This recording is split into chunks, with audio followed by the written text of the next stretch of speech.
It wasn't a great transition. I'll work on it. Okay. Yeah, first pick going to go over to GENG as they had right of first selection, and so they will be on the red side as KT decided to go on towards blue. Shyvana going to be banned as she will be throughout the week, but I don't think that she'll be played even if she wasn't banned because this is the hotfix version. And so first ban to come through here for GENG. Do they want to be swapping Oriannas and Azirs, things like that? That is going to be the question mark here. The Nautilus is going to be the first one banned away, which I find quite intriguing. Maybe just an instant Ashe Seraphine could be like what they're thinking about. I don't know. What does Nautilus ban scream to you? Yeah, I don't know, because I mean, I feel like as much as Nautilus can be a big threat, I think he's also a threat to things like Yunara, you know, when you have those hyper carries are quite mobile. Is an interesting one. Pantheon is more what we typically expect. Rumble has been taken away. Karma is another ban that is just... Rumble and Karma, the two picks have been perma-banned every game so far. Yep. And so far, something we've seen as a trend is Ryze and Azir have just been the first picks. Yep. In 3 out of 4 series, they have just been the first picks. Ryze. Like every time, basically. Well, it hasn't even been Ryze against Azir. It's been like Ryze has been first picked. And Ryze against? Not Ryze. It hasn't been Ryze against. It's a great band. Really, really good band. It's been like separate. So now Ryze has been banned. It feels like GENG might be setting up for an Azir first pick. But even though Azir has been first picked whenever he can be, pretty much. The Orianna first pick. Games. Okay, yeah, he's been banned out. So those two off the cards. Is there another mid laner that's sort of blindable?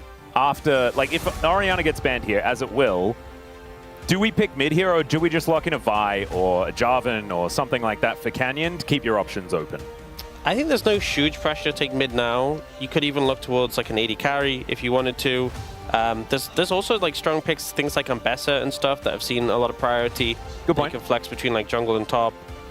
There's a lot of good junglers open. There's like Xin Zhao, there's like Jarvan. They're going to go for the Aurora. I mean, Chovy had that insane game on it in the LCK Cup, and it can be flexed between mid and top. Yep, so, Kane, a very good Aurora player himself. I guess with the mid pool being thinned out, looking to prioritize that. Is there anything that can very comfortably go into an Aurora, though? That's the question. As Ezreal Karma looks to be the option here, as I was wondering when effort was going to be forced onto something that isn't an Enchanter, but so far it has been Seraphine, Lulu, and now Karma. Yeah, and Ezreal Karma going through is kind of crazy. Again, Karma is being banned every single series till now. It's also the fact you're getting Ezreal and Karma, which is the duo and you kind of look for. Has been like, he's the self-proclaimed best Ezreal, he's said it many times. But they're going to be up against the Ashe Seraphine. The Ezreal Karma is extremely strong. Is it strong enough to be able to take down this lane? I think a lot of it comes down to execution. There's a lot of poke from the Ashe, from the Ezreal Karma, but it's quite skill shot based. I honestly think that it's going to come down to execution in this 2v2 matchup. I do think it's easier for the Ashe Seraphine. There's a lot of damage is harder to avoid. But to be fair, Karma Mantra Q is so big. It's so hard to dodge. It really is. You said skill shot based. I'm like, is that really? We've seen it miss, but we laugh at it when it does miss. You know? It's not something that should really be happening. More so the Ezreal. I think the Ezreal is the big factor. If you're not connecting the Mystic shots, you can really just struggle in that lane. Jace coming through. We've seen Jace popularity fly up. I'm surprised they didn't take jungle here. Yeah, I was thinking the Xin Zhao was going to be a shoo-in.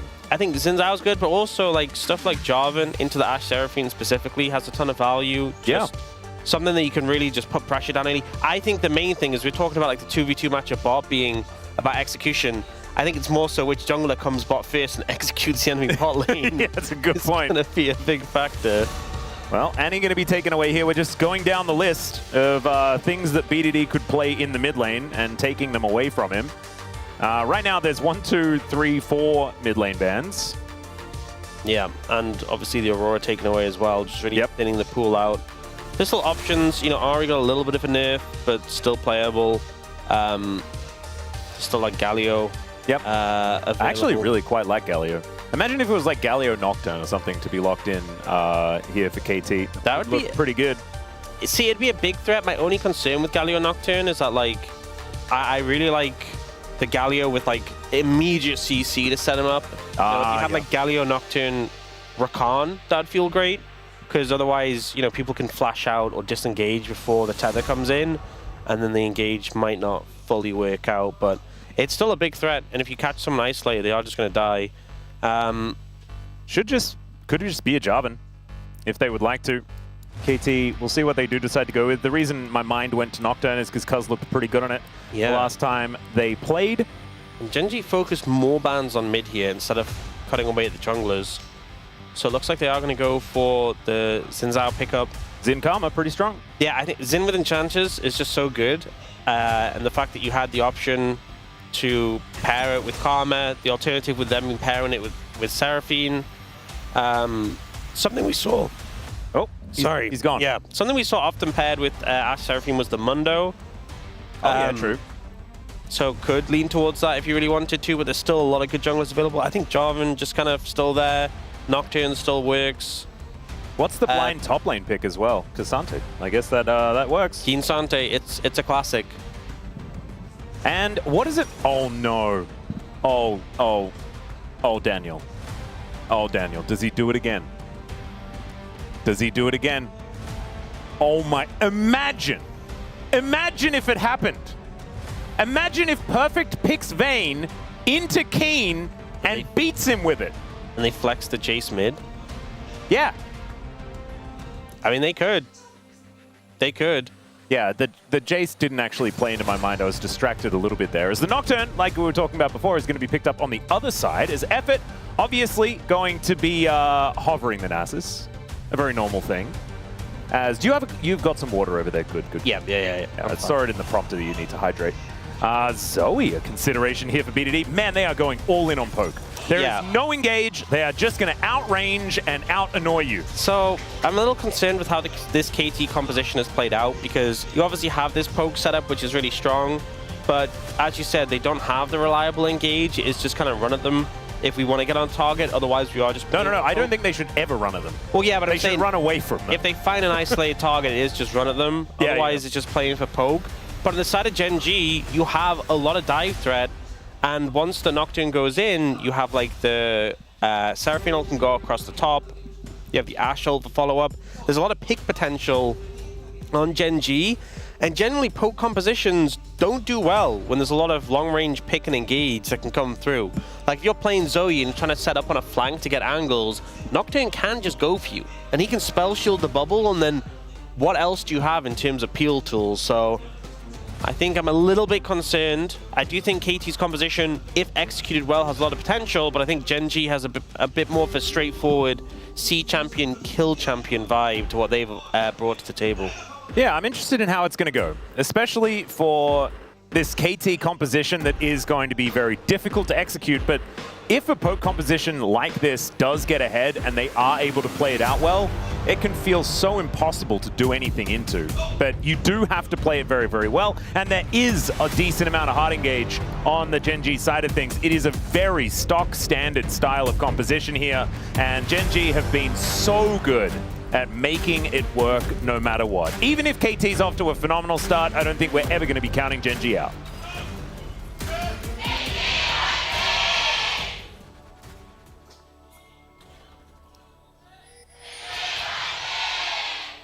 All right, here we are, ladies and gentlemen, onto the Rift for game number 1 of KT versus GENG.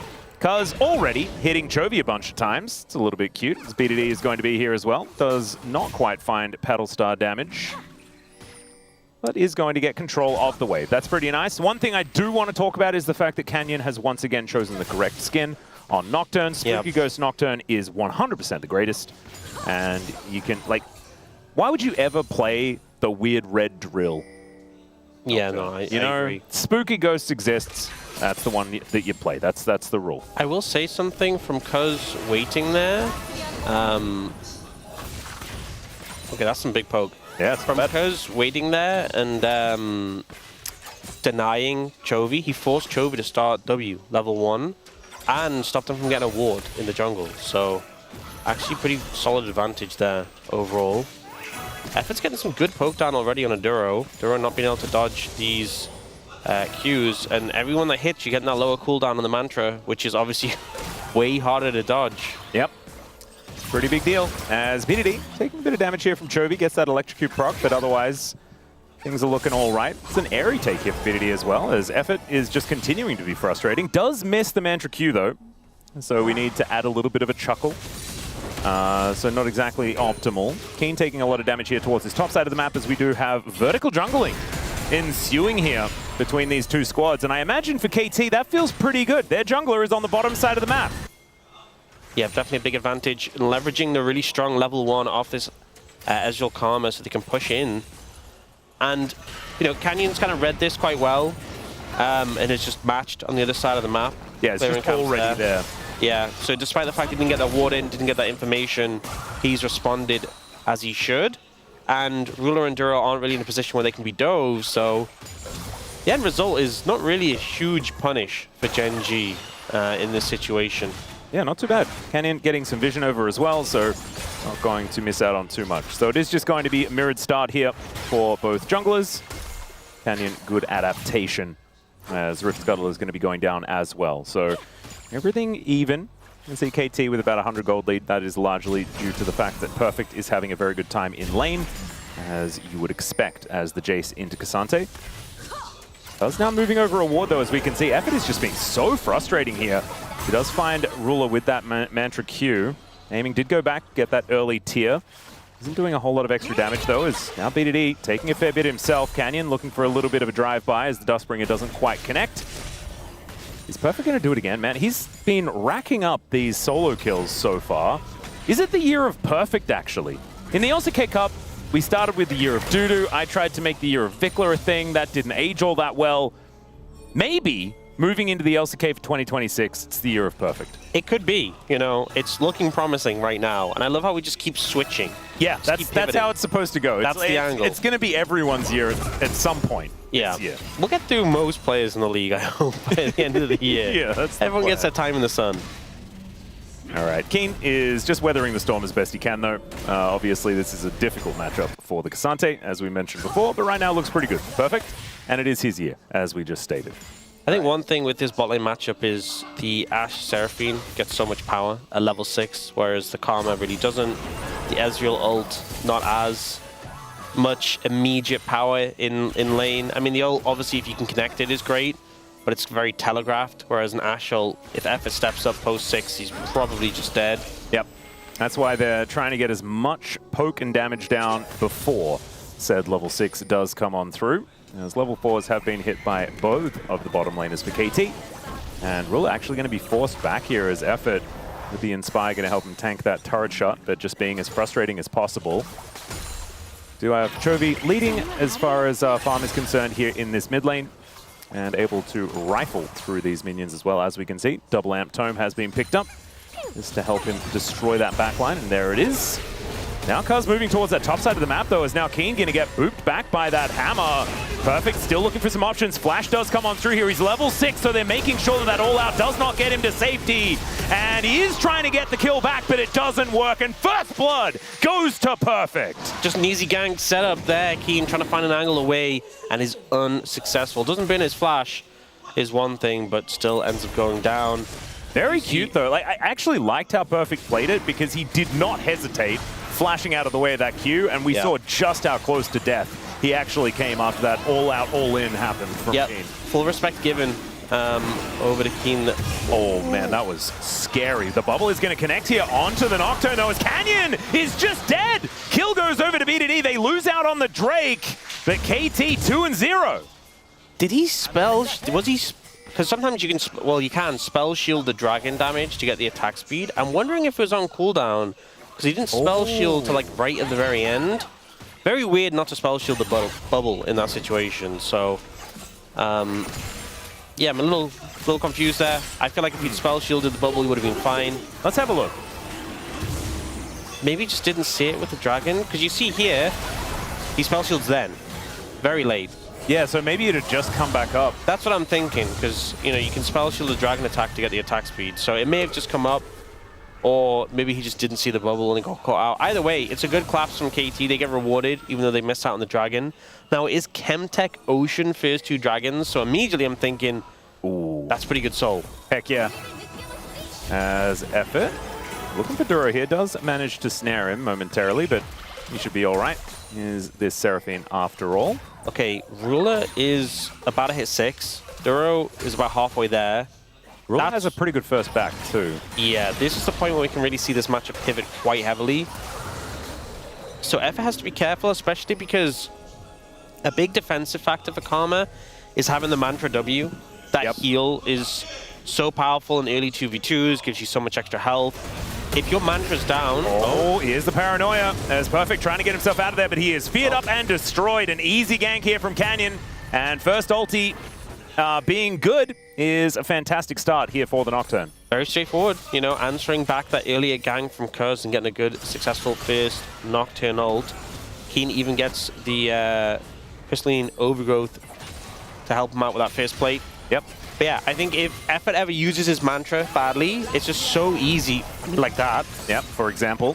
Yeah. Let's see whether Ruler does pull the trigger. Level 5 for the Karma, but doesn't exactly need level 6, as we know. As aiming. Arcane shifting forward, that's dangerous. Beat drop is going to miss, though. And KT still keeping themselves relatively healthy in this lane. As Cuz looking to start off these grubs. Definitely good for a Jace composition. You want to be playing a fair bit of 4-1, I could imagine, with a poke comp like this. Because 5v5 is not exactly going to be aim of the game. As True Shot Barrage connects here onto Ruler as the arrow is traded. There's the encore onto Effort. They want to try and kill him, but the high note not going to be enough. And GENG did throw the kitchen sink at them. KT just kind of caught it. I feel like GENG's bot lane are playing this so defensively. Like, you had those really powerful ultimates, but they're playing really respectful in ways I just don't think they needed to, if I'm being honest. I mean, this was the gank earlier, not much to say about a very easy setup, but they're giving so much respect to Effort, and you saw how close he came to dying when they connected their ults, but they were already backing away. And I think they really should have leveraged that ult power a lot more. But they're playing on such a defensive way. Seems a bit weird to me. I think Ruler and Duro definitely could have pushed a bit more and looked for a kill, because Effort was down Mantra, playing very aggressive, playing up in their faces. And in the end, it's them who are forced off, them who are burning summoners, so... A little bit interesting. It also does show Canyon towards the bottom side. You can see Cuz already just absolutely obliterating his jungle on the top side of the map. As Canyon will discover BDD, who portal jumps around momentarily. Cuz comes on over though, and so Canyon not going to be able to do too much here to the Zoe, despite BDD taking a bit of damage. Yeah, Canyon's ult just comes up now, so... I don't think he would have gone for it necessarily, but didn't have that threat at all in pocket, so I'm not really looking for anything on the back of that. And now bot lane, Ruler did burn his barrier, Duro burn heal, a little bit less tools available. And aiming still having that cleanse just means he's never really a great target. The double blocks on the cannon to deny it there from both of the GENG bottom laners. Pretty cute stuff as the Ignite comes through. Yeah, I would be infinitely frustrated if I was aiming, understandably. Canyon does put his Hex Plate together. There's going to be first item done here for the Nocturne. Still, Cuz with a little bit of a lead as far as that farm. And he also collects his first item, feeling very, very nice with that Sundered Sky already done. And there's the True Shot Barrage over Ruler, just to buy them a little bit of tempo here in this game. Right now, KT still sitting with a 1,000 gold lead. But this is a composition that wants to be ahead, right? It's so interesting when you have comps that have very clearly different ways that they want to win the game. Yep. And GENG, weathering the storms certainly will work for a comp like this, right? Front-to-back team fighting composition in the later stages of the game is certainly going to work. But KT, if they do hit critical mass, then they should just never have to really worry. As long as they can play good defensive League of Legends, then they can just deny GENG these team fights and take all of their stuff. That was a good play from Perfect. He spotted Canyon on that ward and just immediately flashed out. Canyon was going to ult. I mean, it was very obvious. Yep. And then immediately Cuz just goes for the dragon to trade. I said that was a good play. He is sticking around. That may convert it into a not good play. Yeah, he may just die anyway, as it's going to be a Mountain Soul this game, and Perfect is also going to die. Keen tanks up this turret for quite some time, but he can do that. He's pretty tanky. And Canyon is going to survive there as well, so another gank on... Oh, never mind! What? Perfect gets the kill back. Why did he walk back into the turret? What just happened? That got a Ghost Blade! Perfect hit an item spike because of that kill! Okay, so it went from good play, converted to not a good play, and then Keen converted it again into a good play. Good Good play, Perfect. Good play. He just knew. Yeah. It's his year after all. Okay. Those are one of those plays, we call those mind control plays. Clearly just I personally call it a whoopsie. Let's have a look at this again and see how it all kind of transpired. Yeah, we saw this stuff. Some good jukes from Perfect to buy time. Oh, the last minion just died to the other minions, and he thought he was going to take another tower hit. That's... Honestly, I'm going to say it. That's really funny. Well, Perfect is just going to find Canyon here. Spell Shield is decent. Wants a couple more autos, but doesn't quite get them. As now BDD finds the bubble onto Chovy, and there it is. Perfect goes forward, and Chovy gets taken down. Portal jump, beautiful. There from BDD. It was effort that got the kill. Certainly not the best, but now they're 4-2, and BDD finds another one. Beat Drop is going to buy enough space to deny the Paddle Star. But still, KT, this is exactly what this composition wants to be doing. And Perfect just getting so much value. Honestly, I think he was a little bit unlucky because Canyon Spell Shield was about to time out, right? I think it was so close, and if that Shock Blast connects, he's just dead. And then you get the kill mid as well. Not for him, but assisting with it would have been such a... I mean, already is a massive play for KT, but 2,000 gold lead at this point of the game. They're feeling really good about it. They did also manage to get that second Drake. They have Grubs in pocket, looking pretty positive, and Duro and Ruler never really recovered in the spot lane 2v2. It just felt like they never offered that much resistance. Canyon never got a chance to go down there, and they hit the level 6, never really capitalized on those ults. So first tower going over to aiming an effort. And KT playing around the map really beautifully as well. You could see they get all that pressure on that bottom side of the map. They take down the turret. They utilize that to also get a blue buff. A splash out here from BDD. That portal jump means he does have to come back though, and I think he is just dead. Does avoid a bit of the damages. Never mind. Oh, the Dustbringer. My God, if BDD had survived there, it would have been absurd. I think mentally, if he'd survived there, it's just game over. Yep, I think so too. You wouldn't be able to handle it. Chovy might be in trouble here. Yeah, there's the Encore to try and keep him alive. The beat drop there as well, but in goes Cuz with the upgraded Audacious Charge. Perfect is now trying to dodge some Qs here out of Keen. Does manage to do so, as that was some fancy footwork. Still doesn't matter, he's very dead. But GENG did have to work a little bit harder for it. Let's see whether Cuz and Effort can actually make it up here in time, and it looks like the answer is no. Yeah, Keen happened to commit the flash there, giving a lot of respect to that tower that obviously took him down earlier. Yep. Still KT would lead, still them making some good plays, but some answers back from GENG. Arrow just nails aiming. Doesn't have his cleanse up and available, and Chovy goes between the worlds. The flash out there is Cuz going to protect him from the angry Raptor. You love to see that, but aiming now without a flash.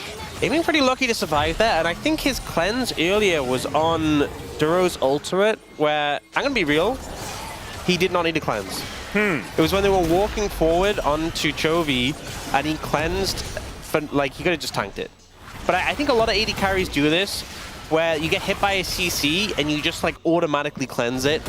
I think it's a decent like muscle memory to have, you know? Yeah, but sometimes this ends up happening where it's like, oh, I got hit by CC cleanse, and then it's like, you know, this happens. Where a CC you actually have to cleanse, yeah, exactly. Meaningful comes in, and now you're banning flash, and it's a lot more meaningful. And now we're going into this dragon fight in 40 seconds, no cleanse, no flash. Aiming is definitely a target for GENG. Perfect's footwork has been absolutely fantastic. That sidestep looking very, very good. Utilizing these Swifties to make sure that the walk strategy is working out as best as it can. Keen, though, does have a level advantage somehow, and now a CS lead that is quite decent. Perfect's just been in great form. It's just really good to see. And, you know, he's always been a bit of a monster in solo queue, but it's been a struggle to replicate that in competitive to the same level, but it's been such a great start to the season, and continuing that in this matchup. I know we obviously have 3 deaths, but Ruler gonna take a little bit of a nap here as the turret does go down as well. Cuz flashing on top of the Ash. There's the paranoia, but it's not gonna save the AD carry, and it's a double kill for Cuz as the bottom lane is wiped out. Shelly gets another charge, and KT, they did not skip a beat after their 2-0 over T1. Looking fantastic here in this mid game. Cuz playing it so well, flashing over the Seraphine ult to dodge away from it, and just sticking to Ruler like glue. Aiming no sums, no problem. Don't need them if they're the ones going aggressive on the enemy AD carry and finding all the angles. And that was an all-in with this, you know, smoke and mirrors poke-style composition. When Cuz is fed, it doesn't matter. This Xin Zhao is just the front line. Give him an Inspire Shield and he'll just kill everyone. Ruler just eats everything here, and then that flash. The flash ult and it knocked pushes Duro in as well. My God. It was so well played there by, I mean, Cuz and BDD as a duo played that so well to set that play up. Wow, who would have thought? Yeah, wow.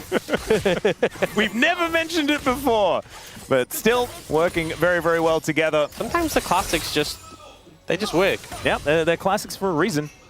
And right now, looking absolutely fantastic here, as even Effort has a 1,000 gold lead. Largest lead in the game here is for aiming, though, as this Ezreal about to hit that 2-item spike that we talk about all the time. I know a lot of you are probably frustrated about it, but it is important, and he is about to get there. It's going to mean that KT will have so much firepower as they come out of this mid-game and looking for Soul Point in 4 minutes' time after managing to take down both turrets in the mid lane, as I hear Wolf somewhere saying that's the Zoe turret, and they did manage to take that and its friend in the mid lane, which feels very, very good for map control for a composition like this. Having map control as a poke comp is paramount, and they have it. Aiming does manage to get that item spike that we were talking about as well. Yeah. I mean, they're coming up, KT. They're in a great spot right now. Also, if they end up getting Mountain Soul, just that extra durability makes it so much harder for those knockdown engages to work.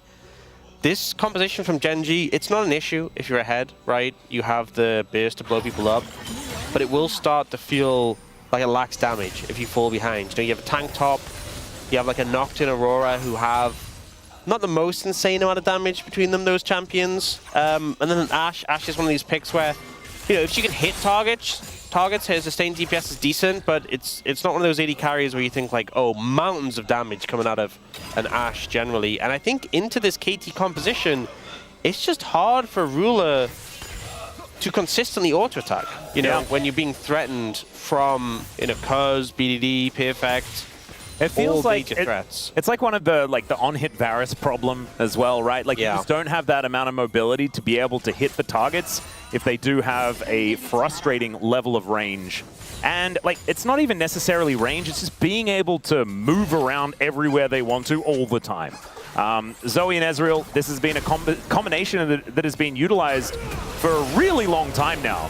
And it just allows you to have so much mobility and continue to do damage. As you can see, Kane takes a lot of damage underneath this inner turret. You know, a composition with Ezreal, Zoe, Jace is risky. You know, you start missing skill shots and where is your damage? But if you're playing like this, where's the risk? That's exactly right. Just be good and it'll work out. And that's precisely what KT are doing. They also have Cuz, who is an incredibly dangerous Xin Zhao right now, and that allows this Ezreal and Zoe combination to just run amok. Yeah, they always know that they have that defense. We actually see GENG have put Canyon and Chovy in the side lane. No. How did he get over there as Ruler takes the paddle star?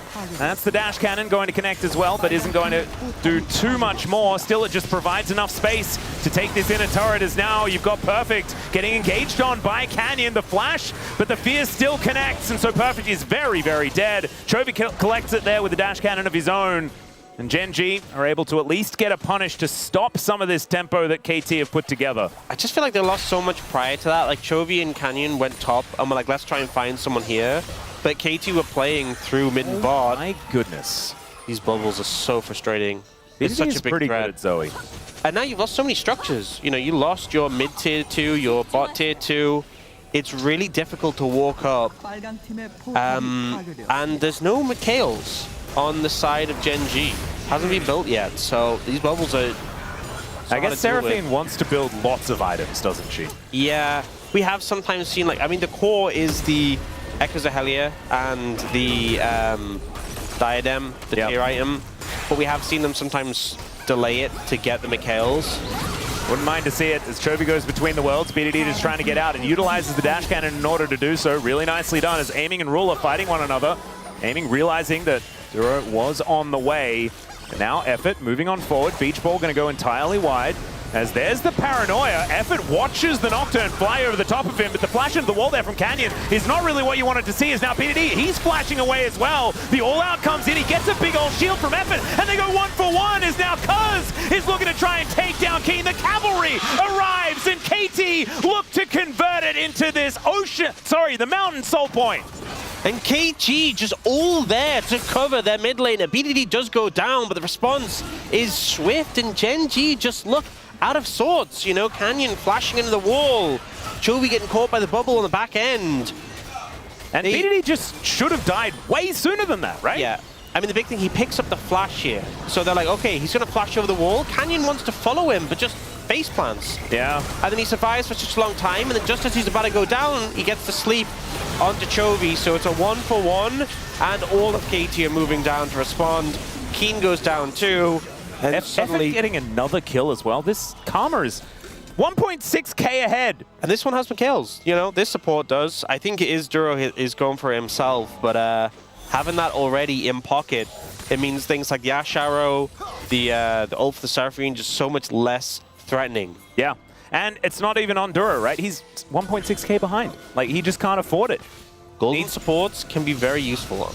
Yeah, and so far, Effort has turned it into a bunch of value as KT, with control of this river. GENG did manage to get their red buff. There's at least that. Ruler goes over and collects it. But, I mean, when this comp gets a Mountain Soul as well, like, that was the thing that they were lacking, was a front line. It's not really going to be an issue when Cuz has an extra shield as well as Effort's shield. Like, he will be a bigger tank than Keen. And now KT just trying to set up around the Baron, choke off GENG from approaching. They are looking towards the mid tower here.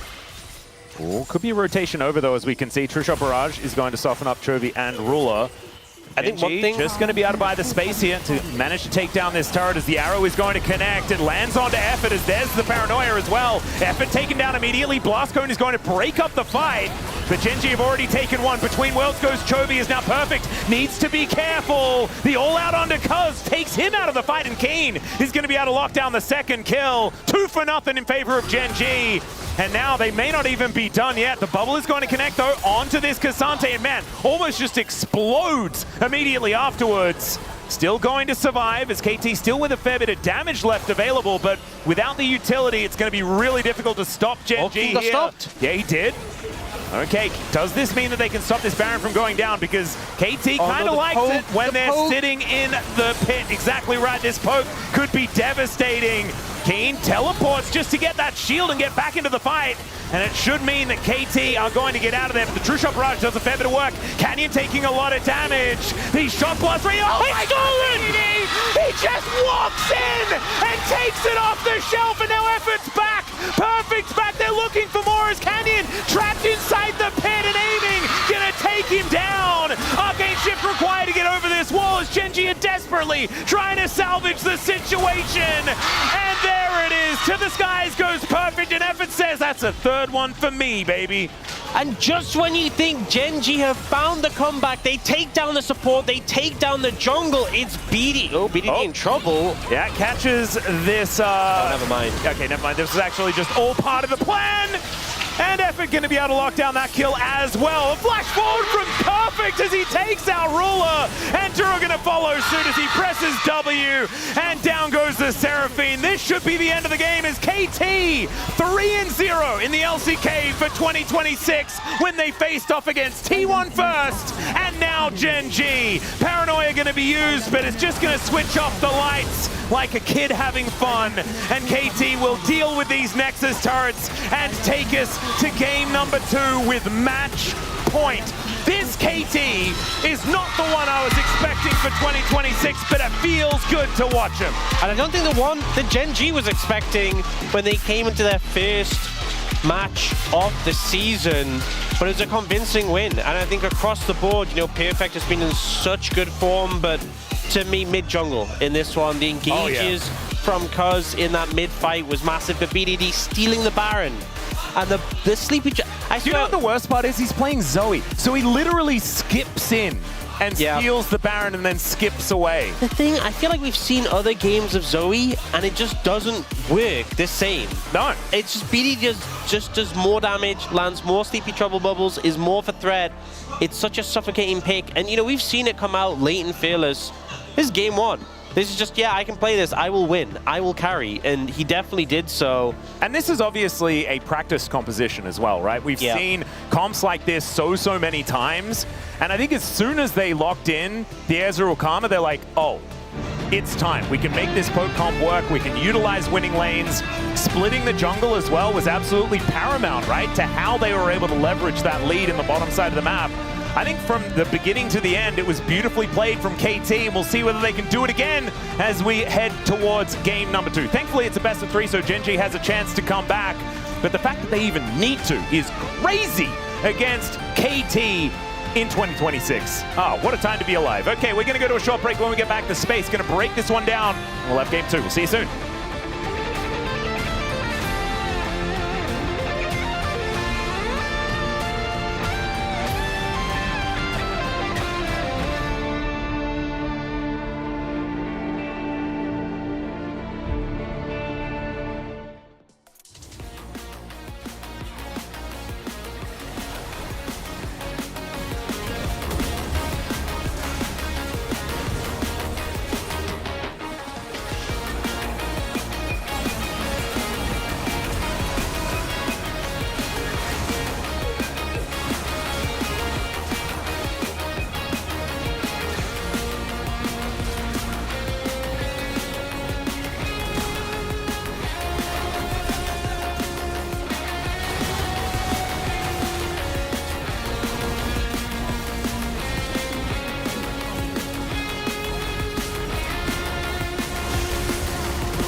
천천히 봐줘 이거. 노플이야 노플이야. 아, 얘네 싹 다 녹음 싹 다 녹음. 여기에 일자리 누구 윗자리 있을만 해. 갈게, 우리 윗자리. 모든 걸 더. 얘들아 주더라도 포킹하면서 천천히 봐. 나도 가고 있어. 야, 천천히 얘네 봐. 다 노공이야 다 노공. 얘들아 안 쳐도 돼 급하게. 급하게 하지 마봐. 리텔.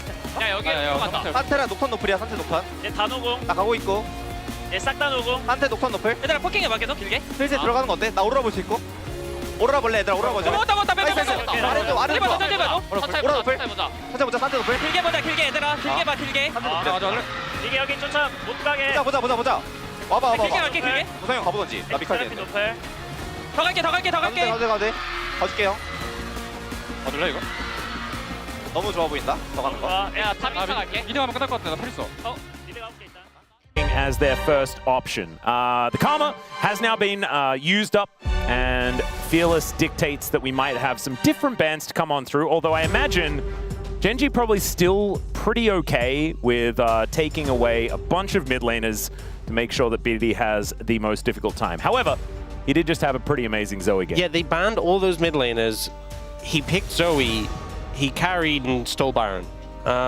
So 11 HP, by the way. Having a look at the highlights there. Oh, and like goodness. 100% credit to BDD for that. But also, when there's no other jungler, that shouldn't happen. Yeah. The smite that you steal as Zoe is not quite as strong. I did just do some quick looking up. I haven't fully cross-referenced this, but they did lose their first match of the season in 2020 summer. So it might have been that long, because their records are like insane every time since then. I checked some of the other ones. That might have been the last time they lost their first match. Did they play the opening match against DK that year? It was actually against DRX. Huh? Well, there you go. DRX in 2020 were a pretty different looking team, though, if I remember correctly. But that, again, I haven't fully checked it out, but from what I looked at briefly, that might have been the last time. If they lose today, if they're one game away from it, if they lose today, it might have been 6 years since they last dropped the first game of the season. All right, but I've got another side of it, right? Okay. If they lose today, right, every single time where they've won over the last 6 years, they lost Worlds. Wow. So maybe starting off with a loss could help. I have no idea. Let's just have a look at how this one is going to go. We might get our first 3-game series of the season. Pantheon Open, Rise Open, Azir Open. Azir Open. And the Rise is going to be snapped up immediately here from BDD. Yep, so no, Azir has been picked in every series that he's been allowed to be picked and been open. Pantheon hasn't won a game yet. Pantheon, very good. We're big Pantheon fans. So Pantheon has won every game so far. I wonder what this means for Cuz, because there's quite a few junglers that are now sort of taken away, what with Fearless and with that Jarvan ban. Also, the fact that they got the Anivia ban, which is now like the double impact, because you can't play the Anivia mid, but also Anivia support's been a problem. Yes. Sometimes for the team playing it, sometimes for the other team. Yeah, it wasn't a problem for KT, let's just say that. Yeah, but the sort of double impact of that ban, there is still the Cassiopeia as an option for Chovy, but we've seen that counter be kind of not always the most impactful. Looks like Cuz is eyeing up the Wukong, although actually they're going to grab the Sivir first and foremost. So we've seen so often Sivir into Varus. You can match the wave clear, you can just spell shield to poke, really stable lane. Also pretty good in the Pantheon in general. If you can dodge any part of his combo, whether it's a stun or a big spear when you're low HP, can make a big difference. Ooh, Effort Bard. It's been a while, but Effort has been playing Bard for a very long time. This is one of the champs that he quite liked back in the day. So not securing a jungler in this rotation for KT. I guess maybe thinking, look, we don't get Pantheon. We're fine. There's a lot of junglers still open. There is still like the... Do you know what I really appreciate? I'd already written down Vi, but then they picked Sivir. Yeah. And Sivir has Vi in her name, so it was very easy to adjust. I mean, there's Vi open, there's Wukong open. There's still options available that they can lean on. And Cuz has a pretty wide champion pool as well. I think he's happy to play a whole bunch of different things. His Mundo is something that he's always really enjoyed. And there's a lot of bans that they're going to have to throw out if they really want to make sure that Cuz isn't comfortable in this game. So we get the Azir Ryze matchup. Honestly, something we haven't actually seen that much. Both picks have been very popular, but not really facing off against each other. Yeah, I do feel like this should be an okay matchup for the Azir, just due to the range advantage that you would have. But Ryze is Ryze, right? Like, he just is really strong. And you can just wander to other lanes and get advantages that way. As the Alistar going to be banned away here as well. Not allowing Duro to have the cow. Although I don't know whether you'd really want to play Alistar into Sivir Bard. Yeah, maybe Nico comes through as a ban as well. Could be something they look towards. Obviously can match the range a good amount, and also has that engage potential. Ambessa, we saw some Ryze Ambessa, obviously the point-and-click CC to set up the public execution, but also, I mean, it functions as a flex, but probably expecting it in the jungle. Does mean that Wukong that was hovered earlier is still potentially available if they want to get their hands on it. Yeah, we'll see whether that is going to be a choice. It feels a little bit like a slow starter here for KT. Yeah, especially Wukong into Pantheon. Pantheon can do so much early. Well, Rakan going to be taken away here, denying a fair bit of engage KT. That seems to be what they're worried about. But that Nico that you were talking about, still up and available if they would like to go that direction. Would give them a fair bit of control in the lane as well. Wouldn't mind seeing it out of Duro. And they are going to at least hover it for now, and there is the lock. Yeah, so Nico did get that nerf that meant her W cooldown starts when her clone expires. So definitely was a bit of a hit, but still so much threat. Can build Rocket Bell and should build Rocket Bell. I think that's the key thing we're hitting on. Effort, that's not Nasus. Wait, Effort. What? Where's the... Come on. Oh my good, he didn't hover Nasus. Wow. He hovered Teemo instead? What is the world coming to? I have no idea. I don't even know what it means. So I'm trying to decipher it. Cuz going for the Aatrox, a pick that we were talking about slow starters, not the best early ganker, and also playing into the likes of Varus, Azir, might well... That's a Jhin. King's playing Varus top.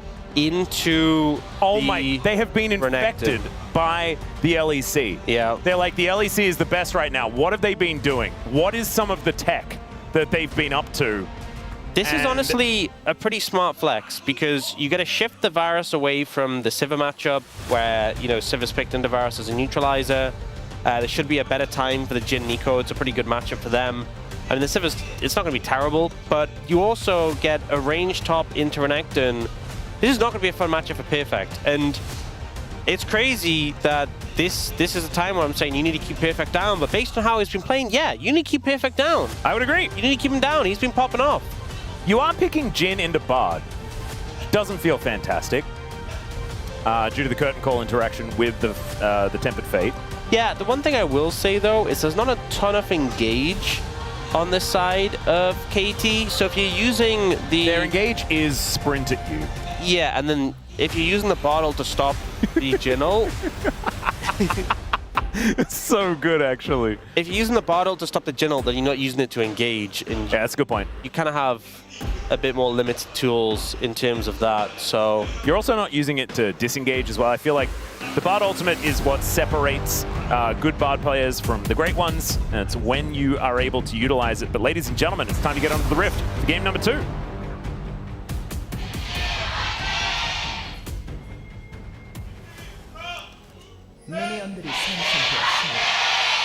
My goodness, that Okay. was an ear-splitting KT. I had to hold my thought for the fan chance, Okay. but I do have to disagree with you a little bit. You said what separates the good bards from the bad bards is the ultimate.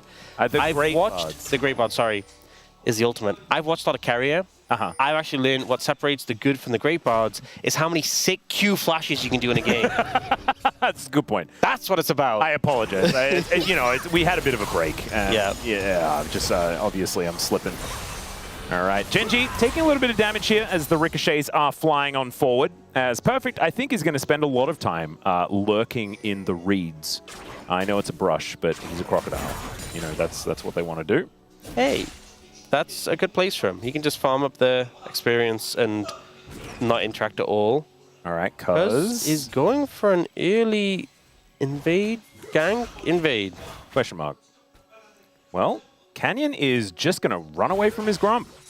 Got the info that this was happening on that ward next to the Raptors, and so Cuz just going to walk on in after taking his red. Does give him a lot of extra combat power, and so therefore going to be just given the Grump. Yeah, I think Canyon honestly, like, Cuz is a jungler who really likes to push and challenge and take these sort of windows where he sees an opportunity to invade and to mix things up. But I think Canyon is also just so good at reacting. Yeah. Quickly responding and just not missing a beat to move away. It is still an advantage for Cuz, don't get me wrong. But Canyon doesn't lose any more time than he has to. Yeah, mitigating downsides has been something that he's been very good at throughout his career. All right, Perfect. Now time to finally pick up some farm. As Keen is going to make it as difficult as possible. First plate will be going over to the Varus already. And that is precisely what you want to be doing here in this matchup. Perfect does at least get himself the cannon. Is now BDD running towards Chobi. Flash quite early on in that exchange. Really BDD's feeling the Rise pressure. has just been something else. He had that matchup into Faker where he was playing Rise and the Orianna and he just dominated. So, I mean, Rise is such a strong pick. Everyone has been popping off on Rise, but BDD in particular seems like such a problem if he gets his hands on this pick, particularly just in lane. We all know Rise is going to get Actualizer and just start one-shotting people, but if he's winning lane as well, he gets to that point a lot sooner. True. And Keen going to press W and push Perfect out of the lane. At least he did manage to get a few CS, but you can see the Crocodile is having a tough time. Cuz at full health here, going to be spotted by Canyon, but I don't know whether the Pantheon is going to be happy taking this particular battle, and he is just going to walk away from the Rift Scuttler. There is another one towards the southern side of the map, so he should be able to just go over and collect that one. You can see pings out from Cuz, knows that that's where he's heading, and Effort is actually going to look on trying to disrupt what's going on here. Baylight does come on through. All right. I do really like the Bard sounds. How do you feel about the Bard sounds? I like the Bard sounds. I'm a big fan. All right, Keen down quite low.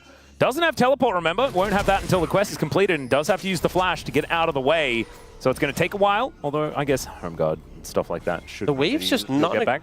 a good spot, though, for him. Basically, what happened is Keen started to move towards the river to try and help the Scuttle Crab, and Perfect managed to catch the wave and hold it in that uncomfortable spot. And now Keen being down the flash, especially because BDD is going to hit 6 in not too much time. I know why I'd be realm warping. Absolutely. This is the first top Varus that we've had here in the LCK. Obviously, around the world, it has been a little bit more popular. We've been protected from it, which Yeah, I've been happy about. Keen, though, trying to get some redemption from the last time he played an AD carry in the top lane, though. Let's see whether they can find some success. So far, it is working out quite well, outside of the fact that he did have to blow that flash relatively early. He should still have a lot of control in this lane to really frustrate Perfect, who has elected to go towards a early Merc Treads by the looks of things. Doesn't want to get CC'd too much. And it's kind of awkward just buying items into an on-hit Varus just because he does so much of all of the different damage. I guess now it's more magic with the way the build has evolved. Yeah. But it's just really annoying. Well, it's kind of like that thing where early on, even if you're going, you know, the more magic-based build, it's like Kennen when Kennen goes Doran's Blade in lane. And it's like, yeah, he's doing a good amount of magic damage, but also you're getting hit by a lot of physical. Yeah, he just hits me over and over again. Yeah, and then if anything, you're getting hit by more physical from the Varus because his Q and his E, even though he's not maxing those, still do a good amount. Slice and dice and perfect. Is going to throw down the Dominus. Stun does come on through there as the exhaust is now being used up. Let's see whether he can hold on to this position. Gets that Fury back, but the Cold of Meat comes through and Cuz just here a little bit too late. That is first blood and a solo kill for Keen. He doesn't have the flash available though, so he will be going down and Cuz is going to lock up that one. So KT immediately answering back, but still a great kill here for Keen, who really wants to stay ahead in this lane. This is the frustrating thing about playing into this Varus, because you would think, right, no flash, Renekton gets on top of him, but he has exhaust, right? And the power of the ultimate, just the stacking of the Blight doing so much damage, lethal tempo as well in the extended trade. Oh, Canyon paying BDD a visit here, who does just put Chovy in prison and then wander away. Phase Rush working out quite nicely here, as he should be able to run back towards the mid lane as well. Cosmic Binding utilizing the Scuttle Crab. Very cute there from Effort. Remember they nerfed Phase Rush? No, me neither. Effort doesn't have Magical Journey anymore, as now Duro looking for the angle flash from Effort to get him out of that one. That snare could have proved his death, especially if the Blooming Burst was up and available. So does have to use everything in order to escape. All right. Yeah, so actually here, ends up getting the exhaust down and just buying so much time with it. And once lethal tempo is stacked up, Perfect just kind of runs out of damage and flashes in a straight line is the unfortunate thing. So the piercing Q just kind of, you know, pierces both where he was and where he ends up. Yeah. A little bit panicked, I feel like, from Perfect there. If he'd flashed a bit better. Yeah, he could have also like done the weird flash up into the other brush for the juke. I think that's could have been a cute do. play. Oh, he's very dead. Yeah, he's if at first you don't succeed with just one person, bring all of your friends. And so BDD probably going to get gifted this kill as well, as Keen almost able to take down Cuz here. Oh my. If Cuz had died there, it would have been catastrophic for KT. So close. You know, you get a cooldown reset when you proc the Blight stack, so managed to get another rotation through. And such a close one, and especially consider the fact he didn't have flash, didn't have exhaust. That was just him and his ult. And also, I wanna point something out. Look at his items. Yeah. He didn't have the dagger, by the way. He had plated steel caps and a Kindle Gem. No, he just had a ruby crystal? Yes. Oh God. That's all he needs. Well, I'm a bit frightened for when he gets some real items. It's going to be problematic. Here, perfect. I do like the use of the realm up, though. This is definitely what you should be doing. The flash was down. It's good timing. Taking you can see it when the flash was unavailable. It didn't really cost BDD that much either. You can see he's still within touching distance of the CS margins. Chovy did get a plate in the mid lane, but that is about it. So we're going to have a look at it one more time. Cuz and BDD making their way up into the top lane. Yeah, the angle's just great to cut off Keen, but also Duras is not able to get there in time. So gets the ult down, piercing arrow with a bit of charge, and then because he pops the Blight, he actually gets another piercing arrow. Oh, man. Very close, very dangerous. Yeah, that Chains of Corruption can be a real problem to KT in this game, as Effort going to have to magically journey his way out. And Canyon over here starting us off for the first dragon of the game. Going to be a Chemtech once again, which is kind of interesting. Back-to-back, same first dragon. Will it be Chemtech Ocean? Could be. But we'll just have to see. I like when we just get the look towards it. Oh no, we looked away. And it is! It is! Oh, okay. So good souls, back to back. This is like, you know, like there's all those weird things where people are saying like they bought Riftbound boxes and like all the boxes are the same. Like they bought one box and then the next box has the same cards in it in the same order. It's kind of crazy. Yeah, do you remember when someone was like, oh yeah, actually Chemtech Dragons Chemtech souls are more common, and then it actually was. Yeah. I mean, it was because of you, Ox, as we know. Yeah. Thankfully, you have seen the error of your ways. Not bad. And we are now just getting Chemtech Drakes first every single time. I don't think anyone's really complaining. Chains of Corruption going to connect here on to Perfect. It takes just a little bit too much damage. As Keen happy to tank up the turret just to get that extra auto off. And Perfect does have teleport, so he can make his way back here. But man, it is just not a whole lot of fun. Look, for the Renekton. Some of you watching may feel sorry for Perfect. I want to remind you, he played Vayne top in his last series into Cassante, so no, don't feel any remorse. Nope. You know, as much as he's definitely not having a fun time and this matchup is horrible, you're saying he deserves it. Kind of. It's karma. Yeah. Although she's Fearless Band. True. Still. He did also play Jace last game, so... Do you think that Perfect is dead? Do you think that's a normal minion? It's behaving quite oddly. As Perfect slices, gets out of the way of the snare, but hail of arrows. I think the Dominus wasn't entirely necessary, but I do like that he procced it anyway to make sure he didn't die. Speaking of dying, I think that Ruler might be in a bit of trouble here, although what tries to flash out of the way of a turret shot here does Effort. Not entirely sure about that one, as now Cuz with the World Ender procced. I don't know whether he's going to be dead just yet, but the curtain call comes in. He flashes into it. The deadly flourish, the flash from Canyon. Beautifully played. You've seen the player cam there as well. Pretty happy with how that one went, as now PDD in trouble. Realm Warp not going to work out here. And Dura going to turn up and help Chovy grab the kill. GENG just spring to life here at 11 minutes. They just wake up. You know, on the cusp of GENG losing their 5th game in a row, which is honestly kind of unprecedented with the form that we've seen from them in the past few years. They come alive, and I will say, a little bit of help from Effort, who had a bit of an oopsie, but... I want to say, Ruler played that so incredibly well. Yeah, read the flash from Cuz. Just beautifully played. Just hitting everything. Speaking of which, Effort once again in a rough position, will be taken down. No reloading for this guy, just going to be landing that fourth shot, take out the Bard. And Effort not exactly having the greatest of times here in this game. No, he is not. Struggling a little bit right now. 2,000 gold lead already for GENG. And we'll see a replay here. So, yeah, Effort's, he's tanking.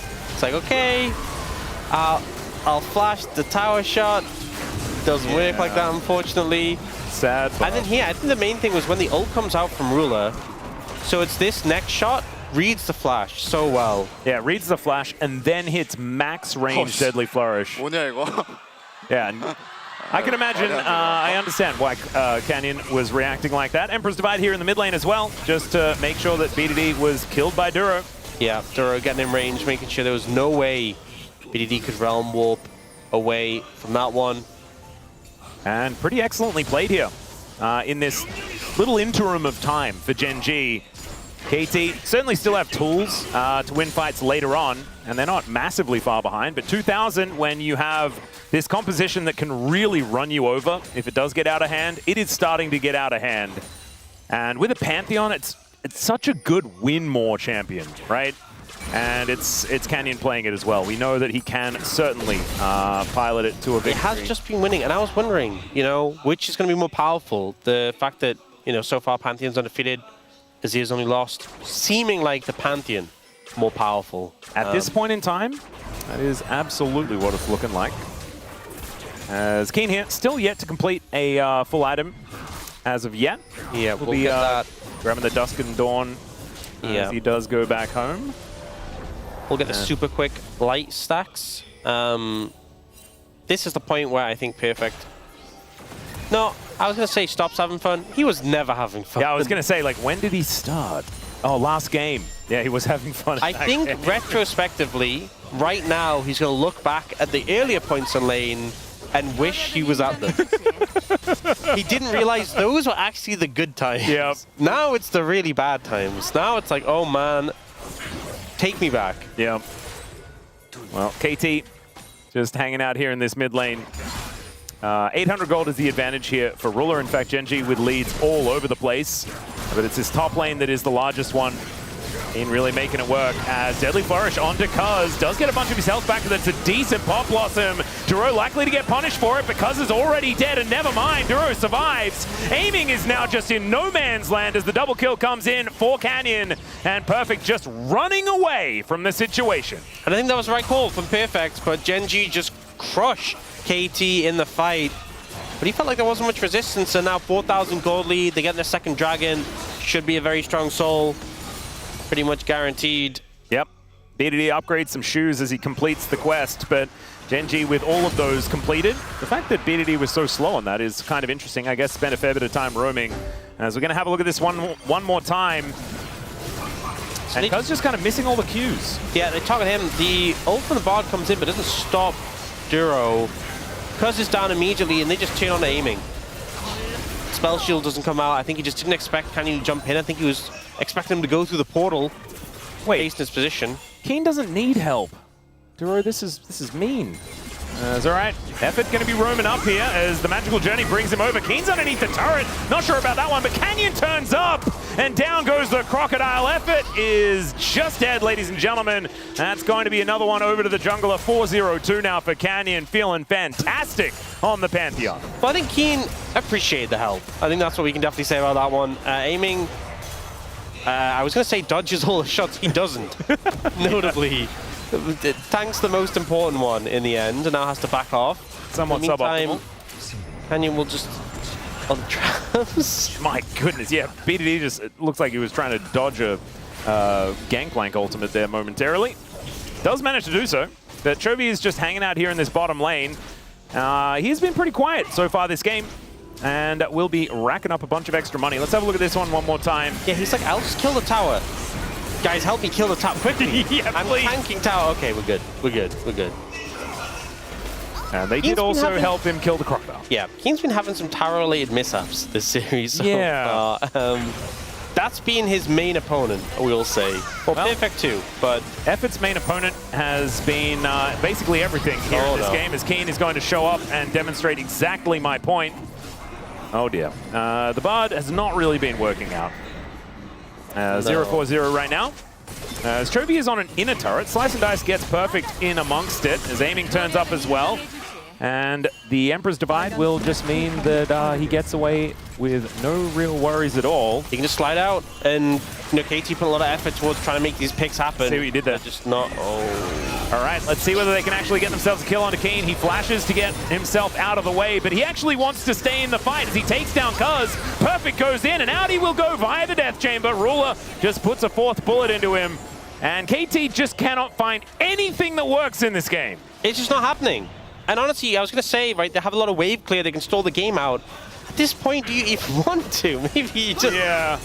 Maybe the wave clear is working against them. You want to go to game 3 a bit sooner rather than later because they are struggling. They want more time to theorycraft what they want to do in the next game. As Curtain Call going to be thrown out here, and aiming does not have Spell Shield.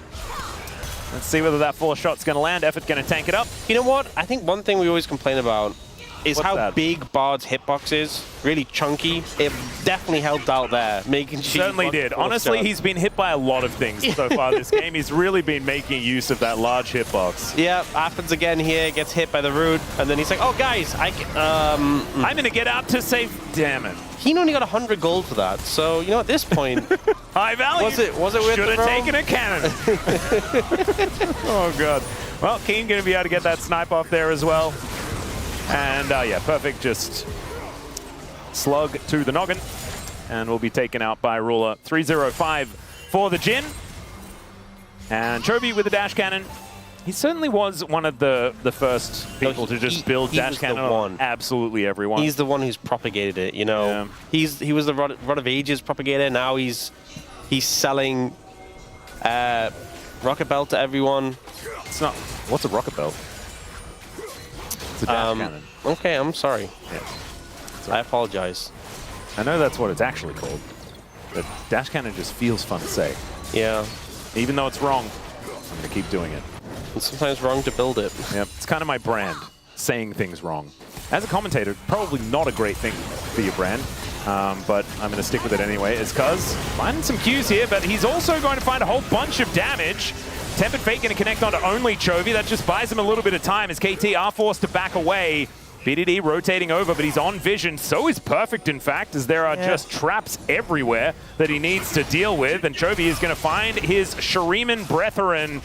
Deals with that shield immediately. BDD is going to move over. Pop Blossom connects onto the rise, but now Duro could be in a little bit of trouble. That should be the trade back, but a 1-for-1 isn't necessarily working out here as aiming is delivered to safety with the Realm Orb. Has to flash as Ruler's bullets are magnetized. And Canyon going to throw out the ulti, but isn't going to be able to find the Sivir. As Effort, backing there is not going to be safe. And Keen is just taking turrets into the bottom lane. Okay, the fight didn't work at all for KT, but honestly, the fact only one person died there, it could have been way, way worse. True. They are going to lose Dragon. It's a 10,000 gold lead though, Walks.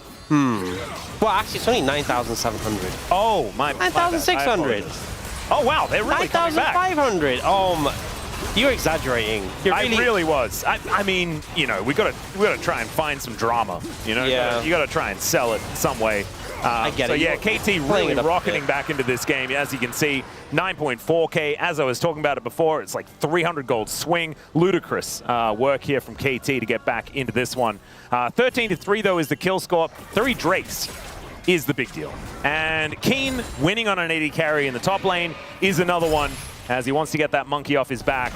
As Perfect looking to try and hit anyone with a button, and also, it's just really hard. One of the problems with it being a Cloud Soul, KT's strategy of engaging, as you said earlier. The run at them strategy? Yeah, that's a bit harder to do when the enemy team runs faster. All right, I got a counterpoint for you. Hit me with it.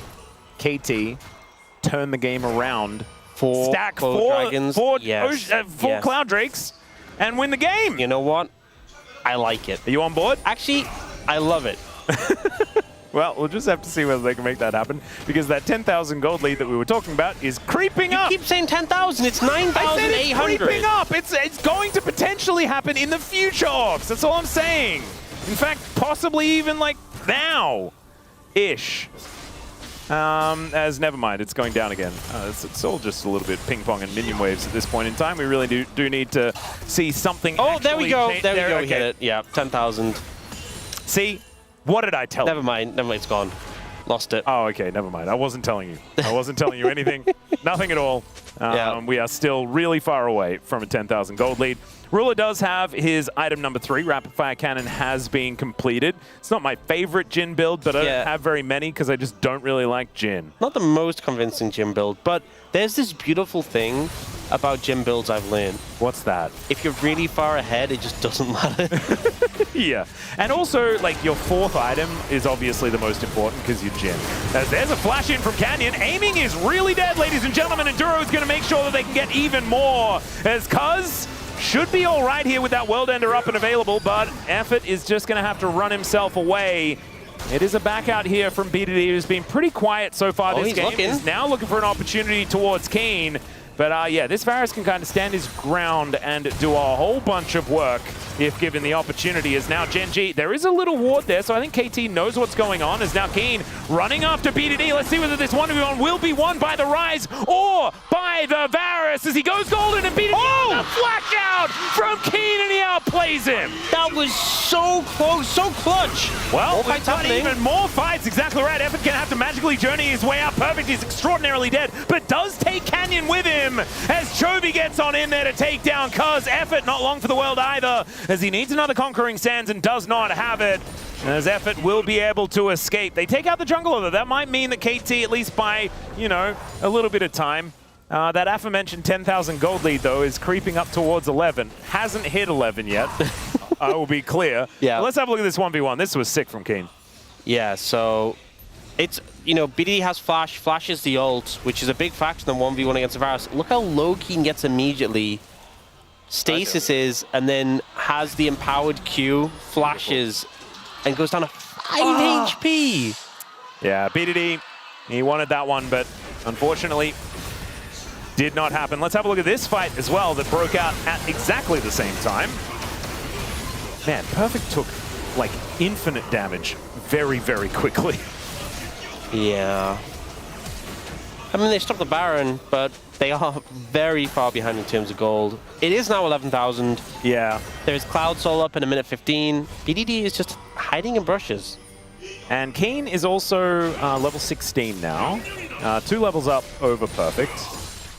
Really has turned this Crocodile into a handbag as they are on this Baron once again. Controller does go over the backside of the pit, so Effort does see what's going on.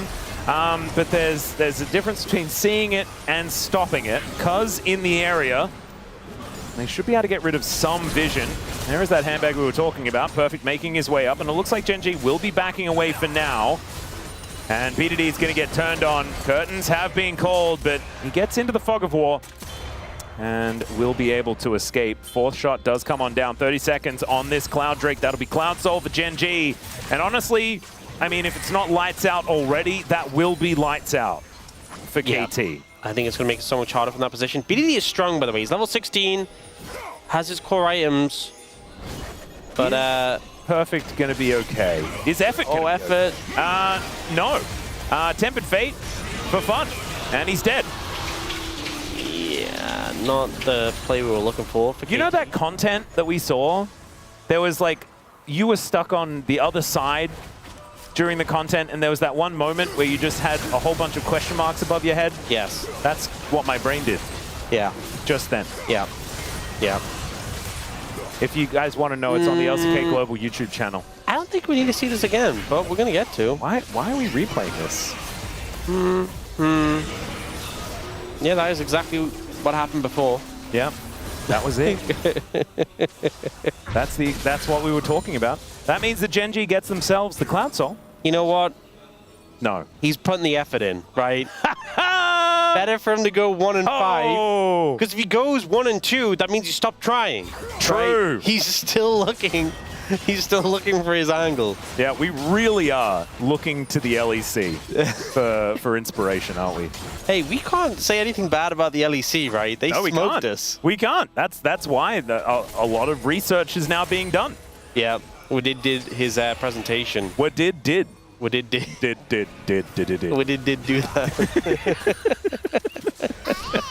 All right. GENG going to have another go at this Baron. Worked out pretty well last time, although they didn't manage to actually take the buff. And let's see whether KT can do anything to stop it. He doesn't quite have Actualizer, which is really sad, but he's still very strong. Oh, cuz. Yep, cuz Chains Corruption, and boom goes the Dynamite here as Keen will find him. Chovy the one to take down the kill, but now look at this AoE damage. My goodness, it's BDD on a flank angle, but I don't know whether it's really going to work out as Keen just goes golden to avoid any trouble at all, and the Realm Warp does get BDD out of there, but the Baron goes over to GENG. It is all GENG all the time, is what it feels like here in this game number 2, as Perfect trying to get himself to safety, but Canyon just dives on top of him and throws a spear into the back of his head. Does a lot of damage. And GENG, you know, it wasn't even like a full 5v5. There was like 2 or 3 people hitting KT while the rest of them did Baron. 14,000 now the gold lead. Cloud Soul in pocket, Baron in pocket. I think for the first time this season, we might be going to a game 3. We might be. KT going to be losing their first game this season as well, which is kind of crazy.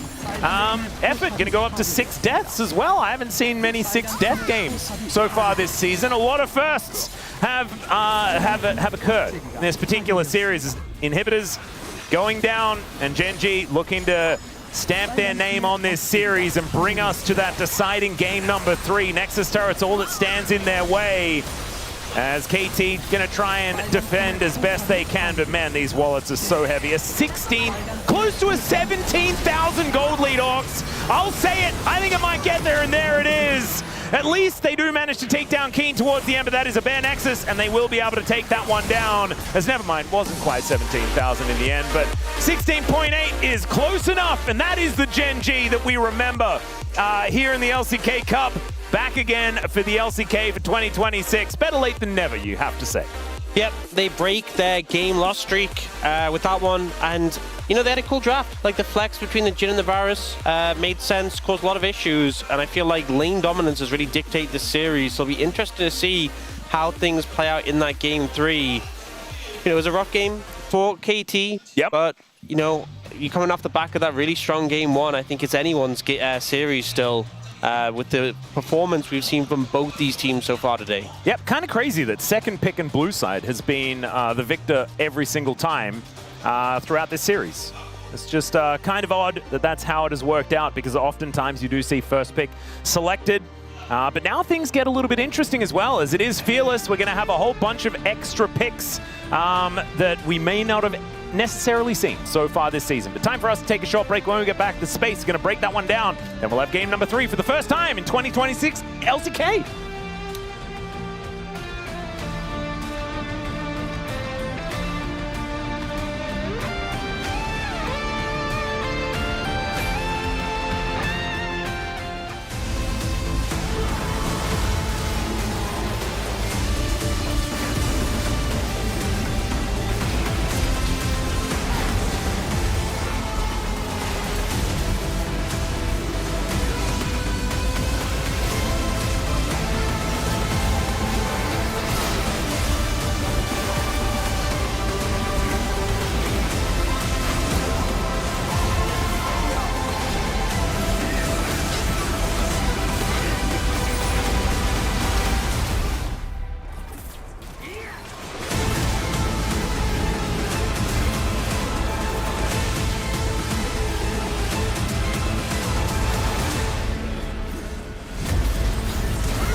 대포로 천천히 타다 보면 끝날만 한데. 라이즈 플래시 있어요. 아 레네가 5초. 옆에 타워 이거 먼저 치자. 아 레네가 5초. 맞춰놨어 W. 타워 깼고. 이번 라인 여기 많다. 얘네 스탑 라인 라인. 봐봐.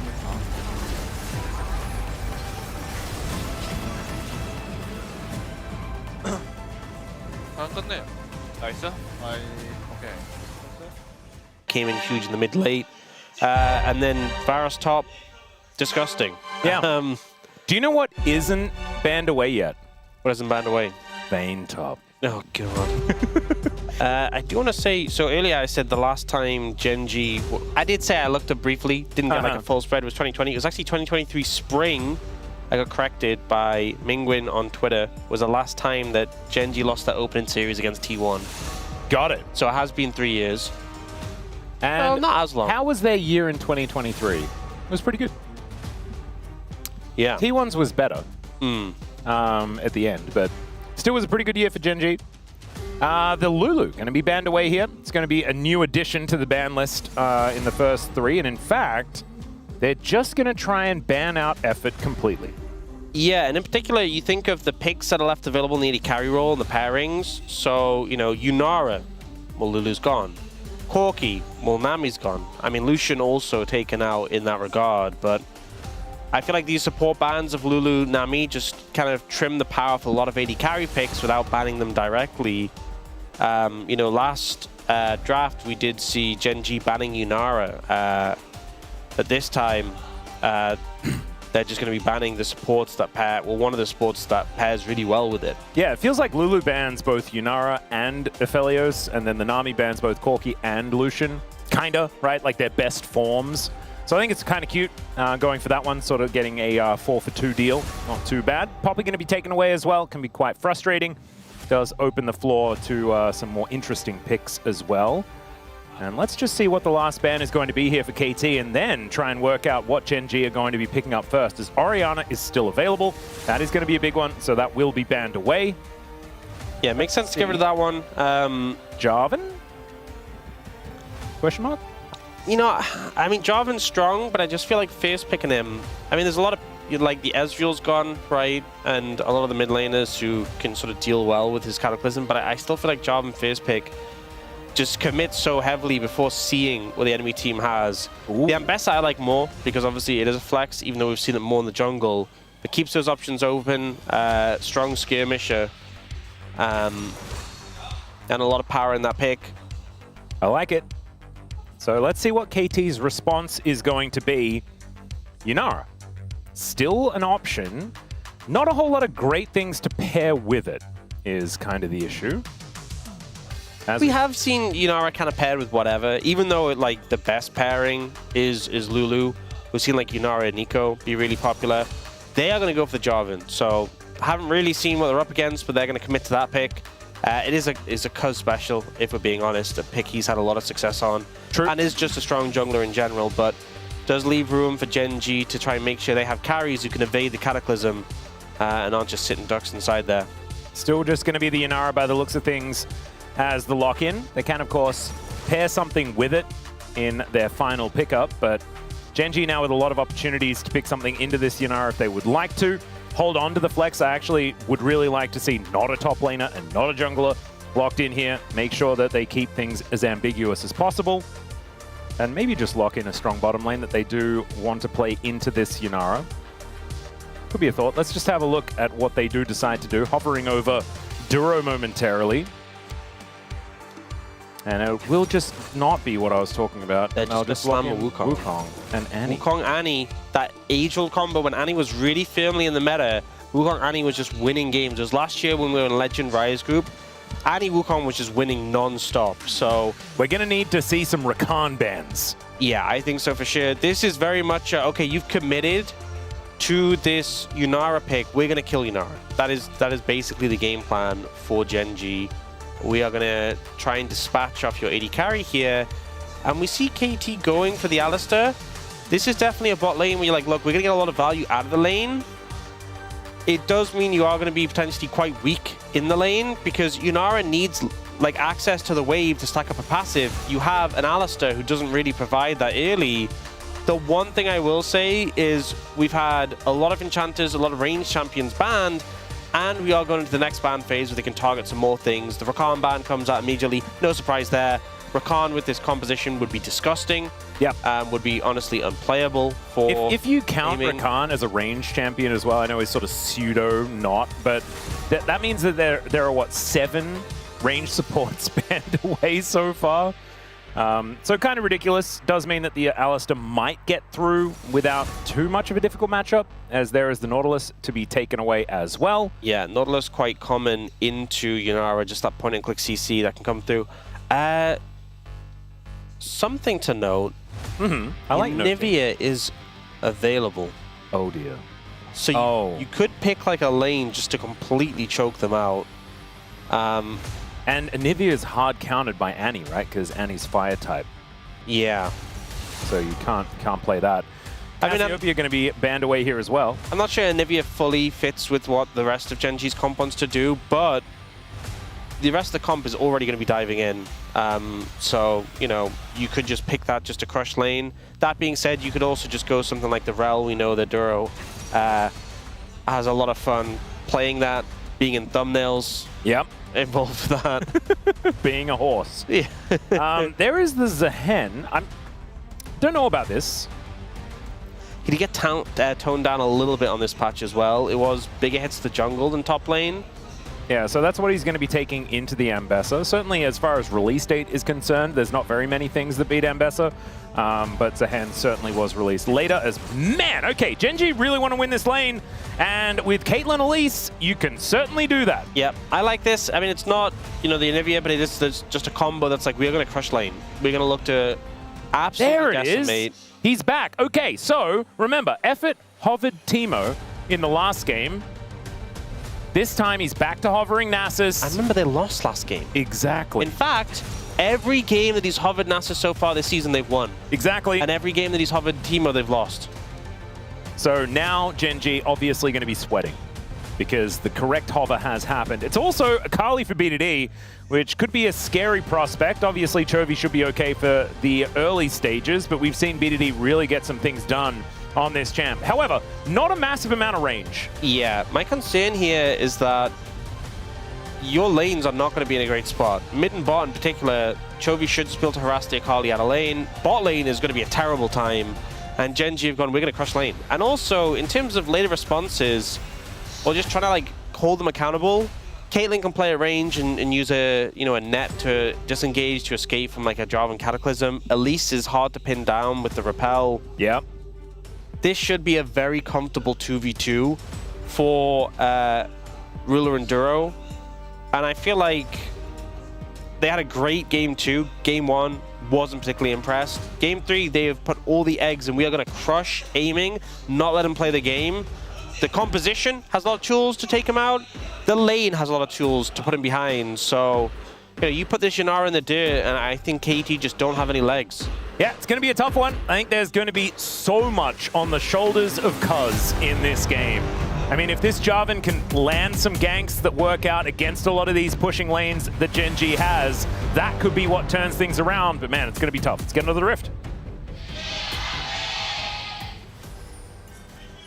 미니언들이 생성되었습니다. All right, here we are, ladies and gentlemen, onto the Rift for game number 3, our very first third game that we've had so far this season. And let's see who is going to be able to take it, as KT have a difficult draft to make work. But if they can make it through the lanes, maybe things will be all right. As VOD, he gets the ward down, but does have to take Shuriken backflip first, which doesn't feel fantastic. You know, I was thinking about the fact that, you know, if KT don't get aiming out of this lane, that comp doesn't really have legs. Yeah. Duro has all the legs. He does. Yeah. A lot of legs. Also, and aiming... Sorry, go on. I was just going to say that, like, Effort does have more legs than usual as well. But Duro really countered him by doubling even that amount of extra legs. Yeah. Aiming goes cleanse, which completely makes sense, right, into Elise, into Annie. But it means the lane's even harder because you don't have that barrier, you don't have that extra effective HP for these trades, so... He's just getting... Yeah, I mean, this is how we expected to go. Yeah. But it's even harder when you have to watch it, you know? All right. Zoned away from some experience here as well. KT, it's just not exactly a great time. Speaking of not a great time, Perfect also struggling a little bit here in the early laning phase. Let's see what he can actually get done here. But yeah, level 2, not feeling like the greatest of moments. Should be able to, you know, at least not die. A little bit scary when King gets a level 3. Yeah, we are just going to pan away. It was too scary. Yeah. As now Canyon rotating over towards his top side. There's no nice lane to look at. No. Unless you're a GENG fan, in which case all of the lanes are nice to look at. As aiming with at least a Slurkle last hit, which feels good. Honestly, the only way I can really see GENG struggling in the bot lane is if they just step too close to the tower and they get headbutted under it. That is the only thing they have to watch out for. Otherwise, they are kind of chilling. And even then, Duro being able to repel just means there's a good chance he just doesn't... It's such a risky thing that if you go for the headbutt, like the flash headbutt, and Duro repels it, it feels so bad. Well, VOD trying to do what he can here, but Chobi throwing Pyroblast after Pyroblast at this Akali. Yeah, so... Maybe we should just watch jungle if we want to find a lane that doesn't look rough for KT. There we go. Yeah, there we go. PvE. Here we go. Yeah. Let's just stick with the PvE from now on. And also, Cuz is, you know, well and truly on track to PvE at the same time as Canyon. As far, like, if we were to compare this to like Race to World First or something like that, like they'd be only like one or two bosses away from each other. I know a boss can take like 3 days, but still. Feeling all right as Duro is up here just protecting his Wukong. And yeah, it is like the good news is it's hard to find for KT. So let's just focus on GENG. Getting back into some form here. Game number 2 looked oppressive to say the least. And game number 3 starting off pretty fantastically as well. Cannon is going to go awry as Perfect does at least manage to pull Keen back. But he doesn't really seem to be too worried about it. I think one of the things as well with this matchup is once Ambessa gets the Eclipse, it's going to be so much worse. So that's a while away, but it's going to be in a rough spot. It's a good repel from Duro, and that's kind of what really adds to the issues. Because if you're playing into like Lux, like I feel like the Elise is somewhat a bit more similar to Morgana in the sense that it's not just a frustration of the harass and the setup for the Caitlyn, but also it's really hard to actually punish it, to engage on. Morgana obviously has the black shield you can put on either target, but at least being able to repel like that is a real pain. At least with Lux, you know, if you do get on top of it, you can actually engage. Yeah. Oh man. Keen does take a turret shot, so there's at least something. Effort's got nowhere to go. Oh no! Okay, he walks on the front. Thank goodness. Avoids the cupcake. Feels good. But GENG going to be able to grab 2 plates so far in this bottom lane. And no real end in sight as far as the bad times are concerned for KT. 1,000 gold is the lead approximately, as it does tick back to that number for real this time, Orcs. I think, oh yeah, it does. Yeah. I think Keen might be able to get, he's pretty close to a second plate top as well, so. Oh man. Not going super swimmingly. Oh, BDD going for a roam though. This could be big. Well, let's see whether they can actually lock down Ruler, who does take a bit of damage from aiming, who has at least been able to get towards a minion wave. Yeah, so see, the thing is, right, they've spent the entire lane hugging that turret. BDD goes missing from mid lane, and suddenly aiming is running at you. I wonder what's happening. A little suspicious. Just a little bit. They seem to have sussed it out as well. Genji got the memo. Yeah, Cuz going to be able to take a crab here. Looks like the first Drake not going to be a Chemtech this time around, going to be a Mountain instead. And that does mean that going for this first Drake is going to take a really long time. Not sure whether any of our junglers are really going to be looking towards that one, although we can see that Cuz is in the back of the pit, at least clearing out vision for now. Yeah, so the fact that we actually had BDD moving towards bot, the wave bounce back has given Cuz a window into the Dragon, but I don't think you have much time to do this. Dragon resets. Chovy has tons of prio mid. This is very risky for KT to go for. Yeah, right now Effort is rotating over. Let's see, Canyon and Duro here, the monkey and the spider. It feels like Canyon was doing blue, and he was like, wait, they're actually doing Dragon? Or not? I just want to take the blue. Wait, really? So ultimately, the blue doesn't get stolen, but they might actually challenge Cuz for this Gromp. You can see KT playing pretty frightened at this point in time, as Canyon might be just heading over towards this blue once again. We'll be starting that one up. Okay, Chovy's linked up as well. He has Tibbers available, so scary stuff. Could be a 4v4, but you can see aiming is in that bottom lane, so KT needs to be very, very careful. They will be sacrificing their blue buff, but at least Cuz collects his Gromp. And the Inara gets some much-needed time in the bottom lane by herself. I do want to make a note that there's a... Would you like a pen? I'm okay. I have my own. All right. Little bit of a farm discrepancy in the mid lane of 32. Oh, yeah. Yeah.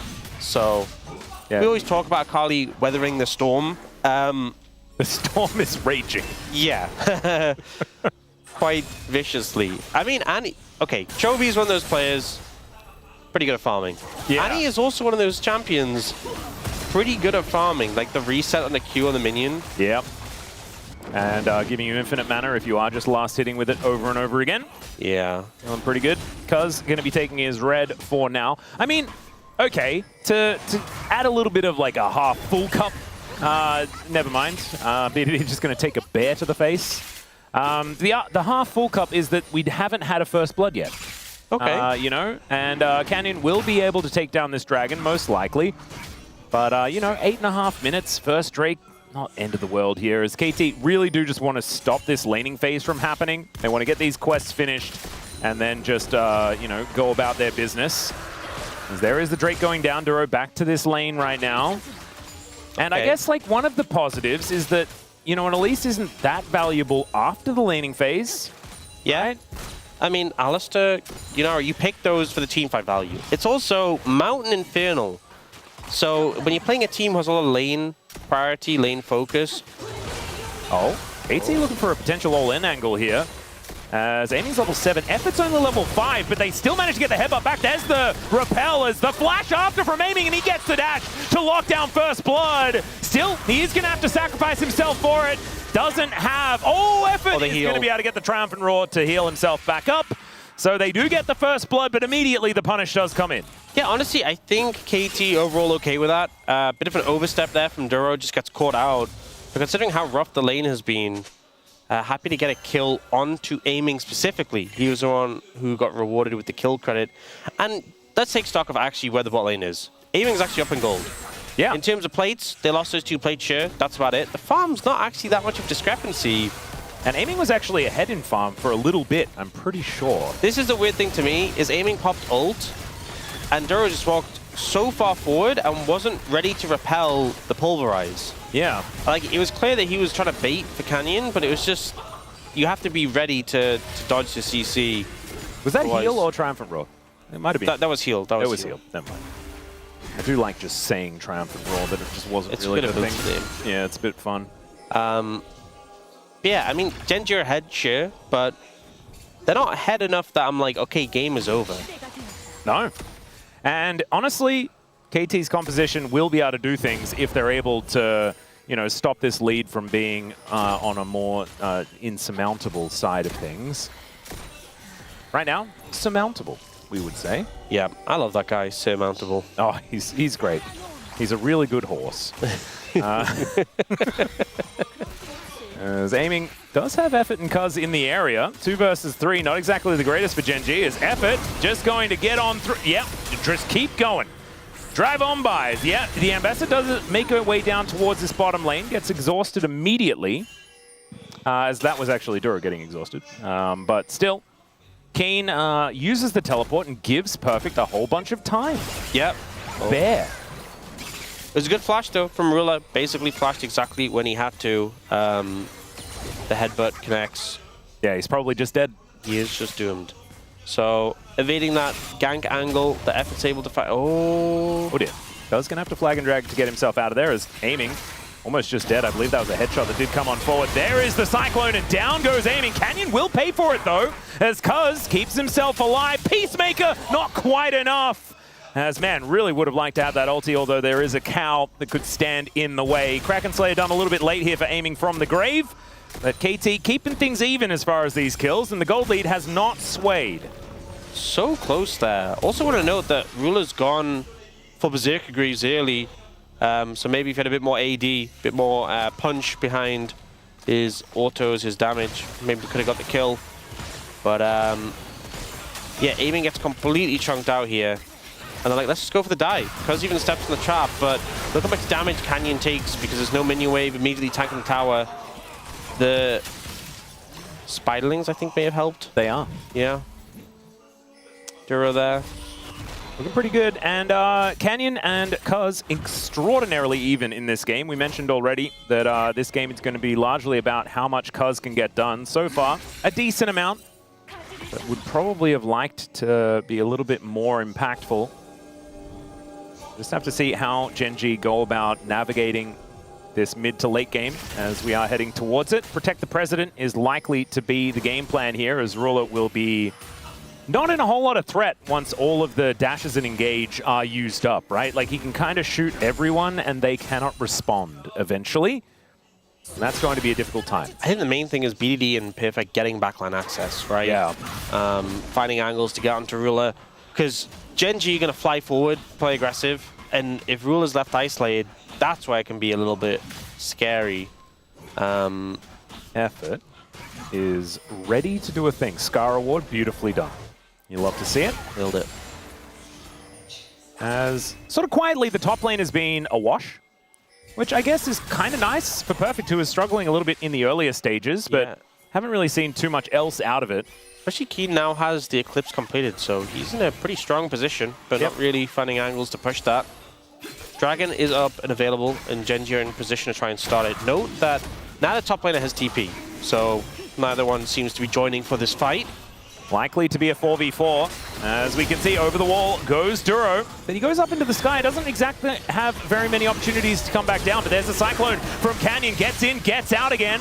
Aiming going to be okay for the moment as BDD has found the backline, but does have to use that ulti to get himself out. Canyon locks up the Dragon. Good pulverize there as the Cataclysm takes out Chovy. Cuz now trying to survive as well as the Repel comes down, and Duro will go 1-for-1 with the enemy jungler. It's a Hextech Soul this game as well. GENG licking their lips as they see that one come up, as they've got 2 Dragons already in pocket. Such a high roll from GENG to get that Hextech Soul, considering it was a Mountain Infernal early. The fight doesn't quite go that way. They get the Dragon, but some missed executions, I feel like, and we saw, see a TP coming in now from the cow. I don't think they will be able to get him. Well, Headbutt Pulverize does come on through there as Kane gets pulled back in a little bit of a way, but not really too worried otherwise. Yeah, so Canyon could secure it with the Q Smite on the Dragon to get it. Oh, Effort just to try and stop Canyon there. Does have that Pulverize, but now Keen comes back. There's the Headbutt. As they get the knock up at Keen, that's shields for days, as he does have that Eclipse, and now Perfect could be in trouble as well. Cuz is moving on in though, as now Canyon is just dead. They're going to turn it. The Grim Deliverance is good, and Public Execution does basically nothing, and BDD is able to help out. It's a double for Perfect, and Cuz looking to try and lock down Duro, who's running the wrong direction. Lands the Cocoon, but Cuz still has the passive available. In the meantime, we've got 80 carries fighting towards the bottom side of the map as Ruler is going to get the flash out of Aiming, and Aiming would have died. If that Peacemaker had landed, that would have been a dead Yunara, so nicely done there. But KT, some swift kills. Yeah, GENG just fall apart on the top of the map. You know, they managed to get a free kill on the effort, but they overstep. Effort? Was that just a straight up flash? Did he just think he had Hex Flash? He may have thought he had Hex Flash. No, he was unlocking Hex Flash. Aha, there we go. There's the value. I love it. I think, you know, you get more value the more you put things on cooldown. There you go. You know, flashes per game, guys. That's what it's about. Absolutely. But now we're in a situation where, well, we'll see the Dragon Fit. So can you manage to secure this with a Q Smite a little bit later? But, you know, we saw Duro going for this angle. The stun is blocked by effort, which results they go for this engage, but Aiming and Cuz both get out. And look at BDD on the back line. He doesn't kill Ruler, but he provides so much threat. The follow-up's not there. And now only engage has been used, so Aiming is just free hitting. And Ruler and Canyon have to back away. Duro does manage to get the kill trade, but Cuz lived for way too long Yeah. that exchange, but this is where it all went wrong for Gen. well, I think the kill on the effort's completely fine, but you're never killing Perfect here, ever. He has ult, he has flash, and then he goes, I actually can just kill Wukong. And Canyon tries to pretend he's used his W. Yeah, it was a bit cute. Doesn't fall for here. Keen tries to ult BDD as soon as he arrives, but he's a little bit early. Mistimes it and ends up just, you know, airballing it. Yeah. So a really big misplay from GENG, but also just KT coming in clutch and Perfect. 2-0 now. Really was the one who set up that play with his turnaround on a Canyon. And we know that Zahen can be very, very dangerous in later game teamfights as well. The Grim Deliverance really does create so much area of control. And GENG are going to have to be really wary of this guy as he builds towards item number 2 by the looks of things. Especially coming up pretty soon. GENG's comp does kind of struggle to kill in terms of, like, they have a lot of burst. So killing someone like Aiming, easy. Killing someone like Perfect twice, a little bit more difficult. It'll be a tough one, as well as the fact that, you know, the classic Caitlyn trough situation might be mitigated a little bit with how powerful the 2 items that he's going for, 1 and 2, are going to be. But it's still, like, he's going to have no attack speed or anything like that moving into this mid-game. Could be difficult for them to get that damage down consistently, as Cuz is just kind of running around the enemy jungle with impunity, and KT have a 1,000 gold lead. 1 minute on this Hextech Dragon as well, so if KT managed to take control of this game from here, the Quadra Hextech Soul is a possibility. Pretty big. But that next Dragon's going to be the main thing. If GENG get that, it's going to put a lot of pressure on KT for the rest of the game. Yes, KT are ahead, but there's not much in it, if we're being honest. Nope. And the composition is still good out of GENG, right? We know that they have tools, they can start fights, and, you know, like the throw a bear at them, throw a monkey at them combo is pretty good. Yeah, Duro's gone Bandle Pipes. Oh, he's hyper on Elise, which in terms of vibes, great. In terms of what it's achieving for the team, I think that increases the amount of vibes. The more useless it is, the more vibes it gets. You know, that's how it kind of goes. As Cuz, he's making his way down towards Keen here. Doesn't want to give him a great angle, but still, Keen is going to throw down the ulti. Flag and Drag is going to lock him up, and I don't know whether he's going to escape from this one. Backflip from BDD, but he is surviving for a really long time. There's a Cataclysm in the end. Does no damage at all, but sends a message as BDD locks up his first one of the game. Aiming is just dashing after Duro here as the ace in the hole comes down. Perfect, just trying to defend this outer turret, but man, Crystalline Overgrowth and Ruler is going to put an end to that one, as KT should be able to take this 3rd dragon of the game. Yeah, just picked the worst time. And, oh my goodness, if Canyon got in there, there's a headbutt pulverize. Effort is dead. Okay. KT now underneath their outer turret in the bottom lane. BDD just trying to backflip his way towards it as best he can. The Slurkle value, absolutely astronomical, as GENG will back away. Kind of weird play from GENG on the back end, because they got the mid tower, they got the kill, but then they just like overcommit bot and end up losing their own mid tower in the turn. Oh yeah, Cuz also just going to get cocooned.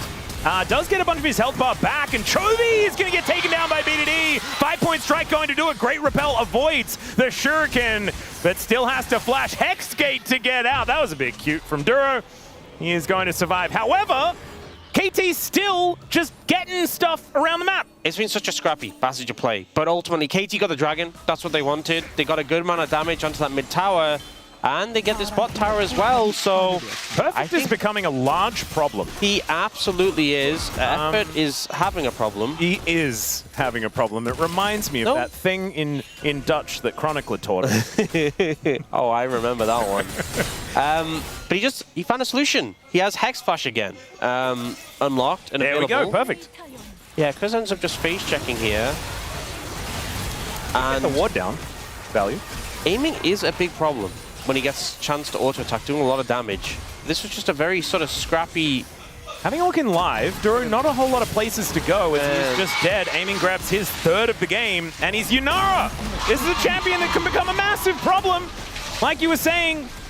And that is just going to continue here as, okay, Effort taking a little bit of a drive towards he get the angle? top lane, is looking to try and knock up Chovy, and Chovy is going to do the walking away thing. If he hit Chovy, maybe he could pull in a headbutt. BDD wasn't that close. No one was there. BDD was a little, kinda, maybe. It would have looked cool. It right? would have definitely looked cool. You're It would have looked sick. That is, again, vibes, impeccable. yeah. Actual impact, less so. Honestly, Effort needs a Bandle Pipes, really, as he's Hex flashing into the fight here as well. Perfect. Losing some health bar, but isn't really too worried about that. He is Zehen, as it turns out. As Effort going to cleanse himself. BDD dash cannoning over, looking for an opportunity here, but does get on top of Ruler now. Wow. And executes him. Perfect execution comes down. The bottom lane is obliterated. And Effort survives! My goodness, Effort has just kind of gone crazy towards the end of this series, for better or worse. Is now Keen looking for the opportunity. The public execution onto aiming is perfect, and Chovy dashes on in. Grim Deliverance is mainly against KT this time as Perfect goes down, and there is the counter punch. A little bit of an overstep there from KT. They managed to take out Ruler, but they end up paying pretty heavily. Perfect not able to get the res in that situation. This was just Duro. You know, we've all been there. Yeah. You see that Juicy Control Award. I'm so safe because I've got Repel. Yeah. Level 7 Bandle Pipes at least, not strongest. 6 levels behind BDD, by the way. 2 levels behind Effort as well. And here, stuns, BDD, it's like, I'm helping. I've got you. It's not enough. No. Just gets obliterated. But here, there's a bit of the overstep that comes through, and this ends up just being the power of this Wukong Ambessa core. And this is what Genji's comp wants to do. It's just kill aiming. Yeah. And it you works. see, look how close the Grim Deliverance was to stacking it up.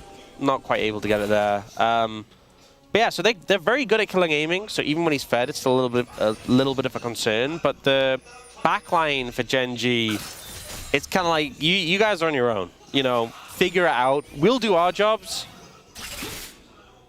Yeah, that's it. There's nothing else. There's I was waiting for the follow-up, but I think your point was there isn't a follow-up. Yeah, there isn't. There really isn't. It's just Ruler and Duro. Maybe that's the engage for Genji, is enemy team kills Ruler and Duro, and then we've got it from here. I think he'll start to work well when it's only Duro who dies and Ruler stays alive and can do some damage too. It's a big ask, I know. Yeah, but that's a tough one. that would help a lot. I think one of the big problems in this game is that Canyon is so fed. This Wukong is kind of massive, almost has 3 items done. And he just, when he presses Cyclone, KT's health bars just kind of evaporate. Yeah, and everyone's short range, so he is getting a lot of value on a lot of targets. Well, Perfect does complete his Stride Breaker. There is 2 items on Keen as well, as Oh, that feels bad. is just going to tank that one. With the Celestial opposition as well. Oh, yeah. Oh, Perfect. Not going to go for anything. Duro is rotating over. Okay, Dragon's up. This is the big one. Yeah, would be third again for Genji, but KT happily just keep stacking them up if they can, but Genji moving into contest. Look at BDD who has this flank through mid. Yep, Keen as well with a flank angle, can always get there with the public execution as well as aiming with control of the Drake for now. So we toggle the vision, Perfect makes his way in. Ruler, they're just going to execute him, they take him down. Aiming now in trouble as well as both AD carries just hit the floor, but it's Cuz that locks down the Dragon. BDD doesn't have his ulti, but does still have access to a fair bit of damage. Steal the Grim Deliverance, and Perfect is the one to take out Chovy. There are so many decoys in this game, as Canyon is going to have his one taken down, but then he dies as well. As KT, I guess they don't need their AD carry. The rest of them get the job done. I think it's just so hard to cut through Perfect, especially once he gets his passive stacked up. When you burn all these tools on taking down the enemy AD carry, Ruler was just never going to survive. You saw BDD wrapping around, and really, it was just neither AD carry got to play the game, but you know, Aiming had teammates who were able to offer up more in the extended fight. Now they're looking for Baron. And Aiming knew what his job was. He built a shield bow before that fight as well. Didn't help, but, you know, wanted to try and survive. There is no Canyon. This should be a Baron over to KT. GENG going to try and make them work for it, as we can see here. As it's going down lower and lower, there's the knock-up. Cuz still in range of this Baron, but you can see now these health bars are just going down. Keen! Oh, Perfect could have just turned around and taken him out. It's a triple kill for Ruler. And yeah, you got the Baron, but was it worth it? Yeah, you lost so many members. Remember, Baron just doesn't give us much gold this year, so, you know, you lose the Baron buff on a lot of your members. GENG get a chance to push in. They get a lot of gold from that too. This doesn't feel as good as you'd hope. They got the Dragon in this fight. We're going to have a look at, but look at Ruler, by the way. VD and Perfect. There's timing on that flank. Duro like moves over, heals him, and goes, yeah, that's all I got for you, buddy. Doesn't even switch to human form. He just knows. Didn't even play the Bandlepipes. Yeah, man. He's like, you're on your own. Comes in the fight. And we did see Chovy and Canyon manage to blow up Aiming, but that Cataclysm into Grim Deliverance combo from Cuz and Perfect was so slick, so good, and just eliminated them when they had no cooldowns. This is where it got a little goofier. Yeah, KT couldn't work out whether to burn or turn. And they did kind of both. Yeah, they did burn. And they did turn in circles. Yeah, they turned into corpses. Yeah. At least Cuz managed to dash away. Get out, yeah. I mean, if they had lost the Baron as well, it would have been worse. Yeah, if someone had walked up and just stolen the Baron when there was no jungler there, that would have really, I mean, you couldn't imagine that happening, you know. No, never. Crazy. No, I've never heard of that happening ever. Not once in my life have I seen something like that. As Cuz throwing flags at them, Public Execution does come down in response, but there is the Pulverize as well. Keen going to get punished a little. Yeah, off of his health bar and his ulti. I would have gone for, personally, but I think it was just fishing, seeing if the follow-up could come through, but Cuz able to dash away. Oh, Baron is still here, remember, so these are... Ow. Yeah, things are being stacked up. Effort does sacrifice most of himself in order to try and keep that cannon alive, which ultimately doesn't really work out. Yeah, Ruler still doesn't have LDR. He is starting to do a lot of damage, but you don't do much damage when you're dead, unless you're playing Kog'Maw or Karthus. True. Or like old Zyra, you know, the pre-week. Yeah, I love with the little flower. I always got so much value out of that passive. Yeah. Honestly, it fit Zyra so well because Zyra is just press all your buttons and die. That is the play pattern. It was actually the best. You know, as long as you got the Stranglethorns off and then you died, get that true damage. Yeah. Oh, man, did so much damage in team fights. But we digress. That was 1 billion years ago. And now KT still utilizing this Baron pretty well. As you can see, a lot of pressure here towards his bottom side as the inner turret had already fallen in mid. Haven't quite got this one just yet. This Siege Minion was doing a fair bit of work as they're looking to steal away the red buff. It is taken by Cuz. Canyon not quite able to lock that one up. I just love the determination. It's like it's going for a Baron or a Soul or an Elder or something. I mean, like, I feel like I have to go for it. Every time his camps are stolen, he takes it personally. Yeah. Yeah. Like, I know we talked earlier this game when Cuz invaded him and he just kind of adjusted the path. You know on the inside it's really stinging. Oh, he's seething. Yeah. 100%. Okay, game is still very close. KT have gotten the last 2 dragons, 40 seconds till the next one. Either team has a chance to move to 3, but it feels like the game is at this point, if you get a convincing ace, you could just end, potentially, so it's a little scary.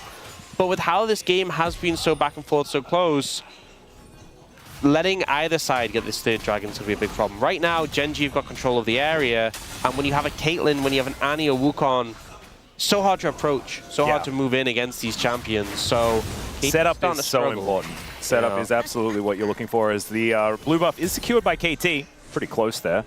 As we have a flanking teleport from Perfect. It looks like KT do want to start off this fight right now. Effort already taking a fair bit of damage here as Cuz engaged on by GENG. Gets the Cataclysm over onto Chovy as BDD gets in amongst it, but he's taken down very, very low. Chovy the first one to die. His Ruler is dead as well. KT playing it beautifully, but now is the counterpunch time. Keen locks up Cuz. That is the smite now dead.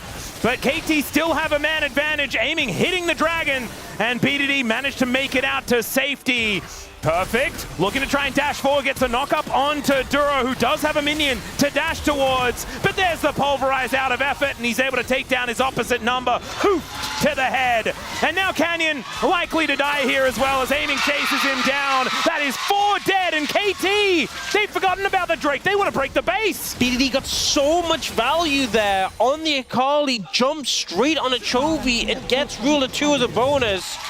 I just have to say, watching BDD play League of Legends is one of my favorite things. And it's been really nice to do it in the last few team fights. Let's have a look at it again. The Hex Gate's helping out so much to get these flank angles. They just jump straight on a Chovy and they turn the engage round onto Cuz. Cuz doesn't really care, he's got GA, does his job. BDD jumps over Chovy, takes him out, jumps straight on a Ruler, 2 carries for 1. Call that 1+1 in Korea. Yeah, we do. And then they just don't have gas in the tank after that. They spent so many resources trying to peel, and they're dealing with this looming threat off the Yunara, off the Zehen, who are pushing forward. And you see Canyon's even like, I don't even know what I'm doing. I've got nowhere to go. I'm just going to like dash in. Yeah, he wanted to try and get damage down. The whole time, Canyon was trying to kill BDD because BDD went down so incredibly low, ultimately dies to him in the end.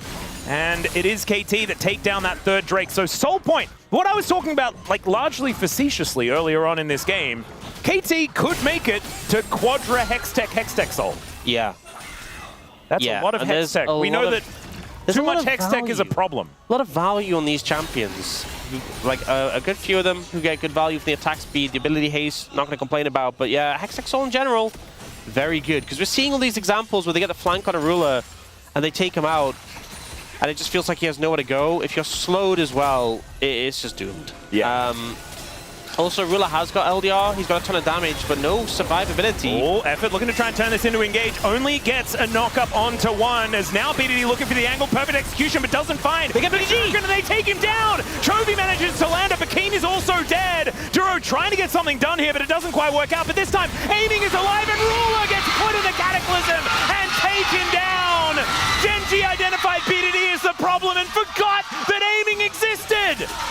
Once again, they put so much effort into trying to peel BDD, and the rest of the team is ready to clean up. Cuz charges forward to take out Ruler, and aiming is there to pick up the triple, and now they're gonna look to end the game. KT with a perfect week against T1 and GENG. That is what we're looking at as aiming finishes it off, grabs the ace, and the Nexus is the last to go down. KT Rolster, 2-0 in the first week of LCK 2026. I mean, I feel like the T1 upset already was a crazy way to start the season. That was enough. The fans were overjoyed. And you were thinking, like, the roller coaster, how high can it go? It's still going up. It's still, I mean, the crash and burn is going to be astronomical. Legendary crash and burn. Oh, it is. But let's enjoy the ride up. We can see the sun in front of us. I mean, I think we're running out of oxygen up here at this point in time. Maybe we can escape the pull of the earth and they can just keep hurtling upwards. But look, we digress. KT, a phenomenal start to the LCK for 2026. That's an empty chair. Oh, never mind. That's perfect. And he's looking real good today as well. I mean, it was a good bounce back after that loss in game number 2. The Varus was a struggle. But man, BDD on his Akali every single time, taking down Ruler. As soon as they turned their attention to him, aiming was there to pick up the slack. And I think it's very clear this team had a lot of struggles in the LCK Cup. Yeah. You know, effort coming in seems to have helped a lot, but I think as well, they must have been doing a lot of work between then and now to get to this point. They just took down, I mean, we saw all the teams saying before the start of the season, 9 of them said GENG were going to win. It was GENG who said T1 were going to win. Well, KT just took them both down. Yeah. It's a great look for Why the didn't LCK anyone say regular season. KT were going to win? Oh, wait, because they're KT. And I don't think I would say it anyway. But do you know what's happened, Ox? And this might be a little bit selfish to think of it this way, but man, the Pog State's going to be a lot of fun. Oh, yeah. Yeah, we're going to be filming that one on Sunday, and we've got a lot to talk about. Let's just say that. This is an incredible start for KT, and I don't even think we're allowed to talk about what it might mean, because it's KT. That's the thing that's really rough about it. But man, they played this beautifully. They played their last series beautifully. And I can't believe that adding Effort, who has been just not on the greatest of teams over the last few years, to be honest, he manages to turn it around like this. Yeah, I mean, it was clear that they were struggling to figure out the support situation. Some stability there definitely helped. And I say that even after you had that Bard game, which was certainly great, yeah. Yeah. But it's a great bounce back, and this game was close. This was scrappy. This was hard fought. You know, the other two games in the series were pretty one-sided, but this was one where we really saw KT just executing on what they wanted to do with their composition. They suffered in lane quite heavily. BDD was really far behind in the matchup. Bot lane was suffering too, but did I'd say a bit of a better job of mitigating. Yeah. When it came to those team fights, I love the collapses. Whenever you see these angles of approach, they just always, BDD and Cuz are in there together as well, like every time. And Perfect too. And I feel like the Hex Gates helped, and it's reminiscent of that game they had in summer playoffs last year when they beat GENG. When they had the Lissandra, and they had to keep getting those flanks. It was just so beautifully played. And of course, I mean, this is what happened at Worlds last year as well. We just thought that with the loss of Dr. and Peter, who were really so much of that core of what made KT so great, and that beautiful storyline last year, we thought that maybe things would really change. And it looks like they're getting some of that back. And the fact that it's on the back of Perfect having such an incredible performance, that wasn't on my bingo card at all. Keen did do way more damage than him in this particular game, but KT were able to just turn it around. Yeah, Perfect did a lot more Nexus destroying in this game, so I think he won out in that regard. 50% advantage in Nexus destruction. Yeah, and it's going to be BDD that picks it up. I think the Zoe game, even though that scoreline doesn't look great, my God, he was so good. The bubbles were insane, and then the Akali game was just vicious. You can never really feel sad about a BDD POM, and this one was pretty crazy. I think, obviously, it was a whole team effort. They popped off, but BDD, he brought out the classics. Yep, it never feels bad. And now we get to have a chat with BDD as well.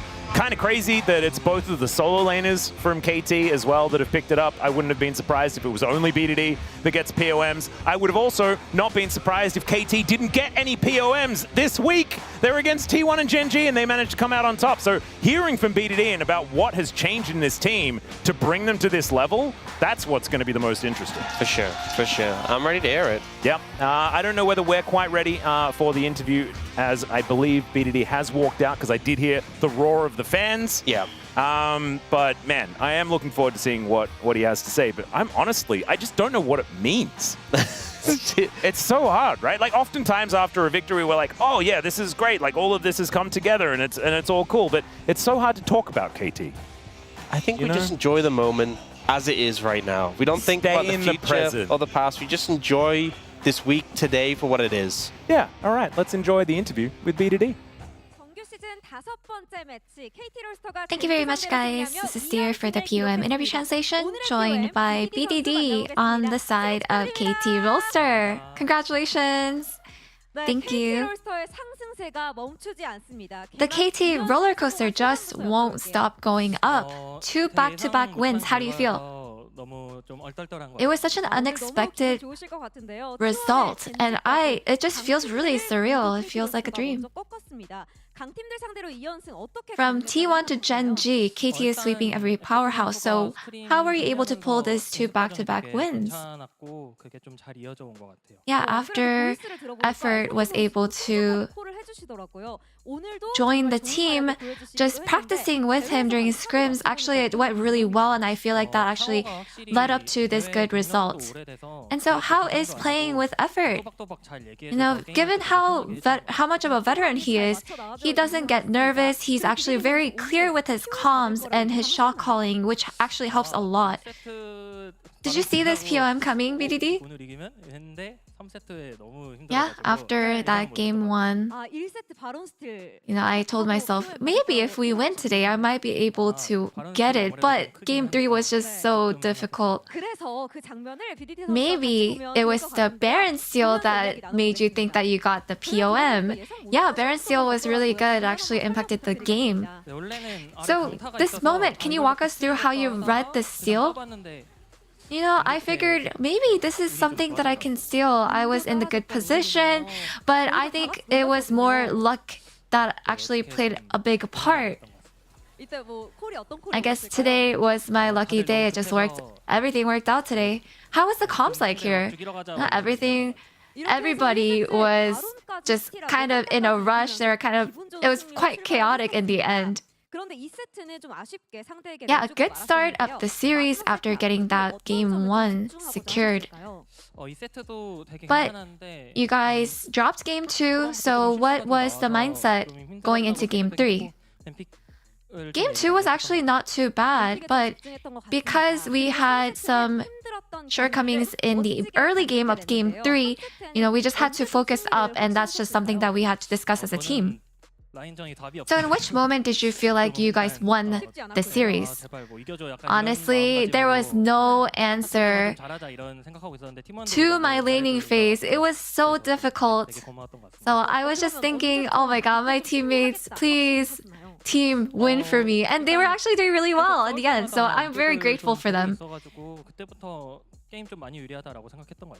Every team fight, we were actually taking a little more advantage each time, so it felt like we eventually had the edge.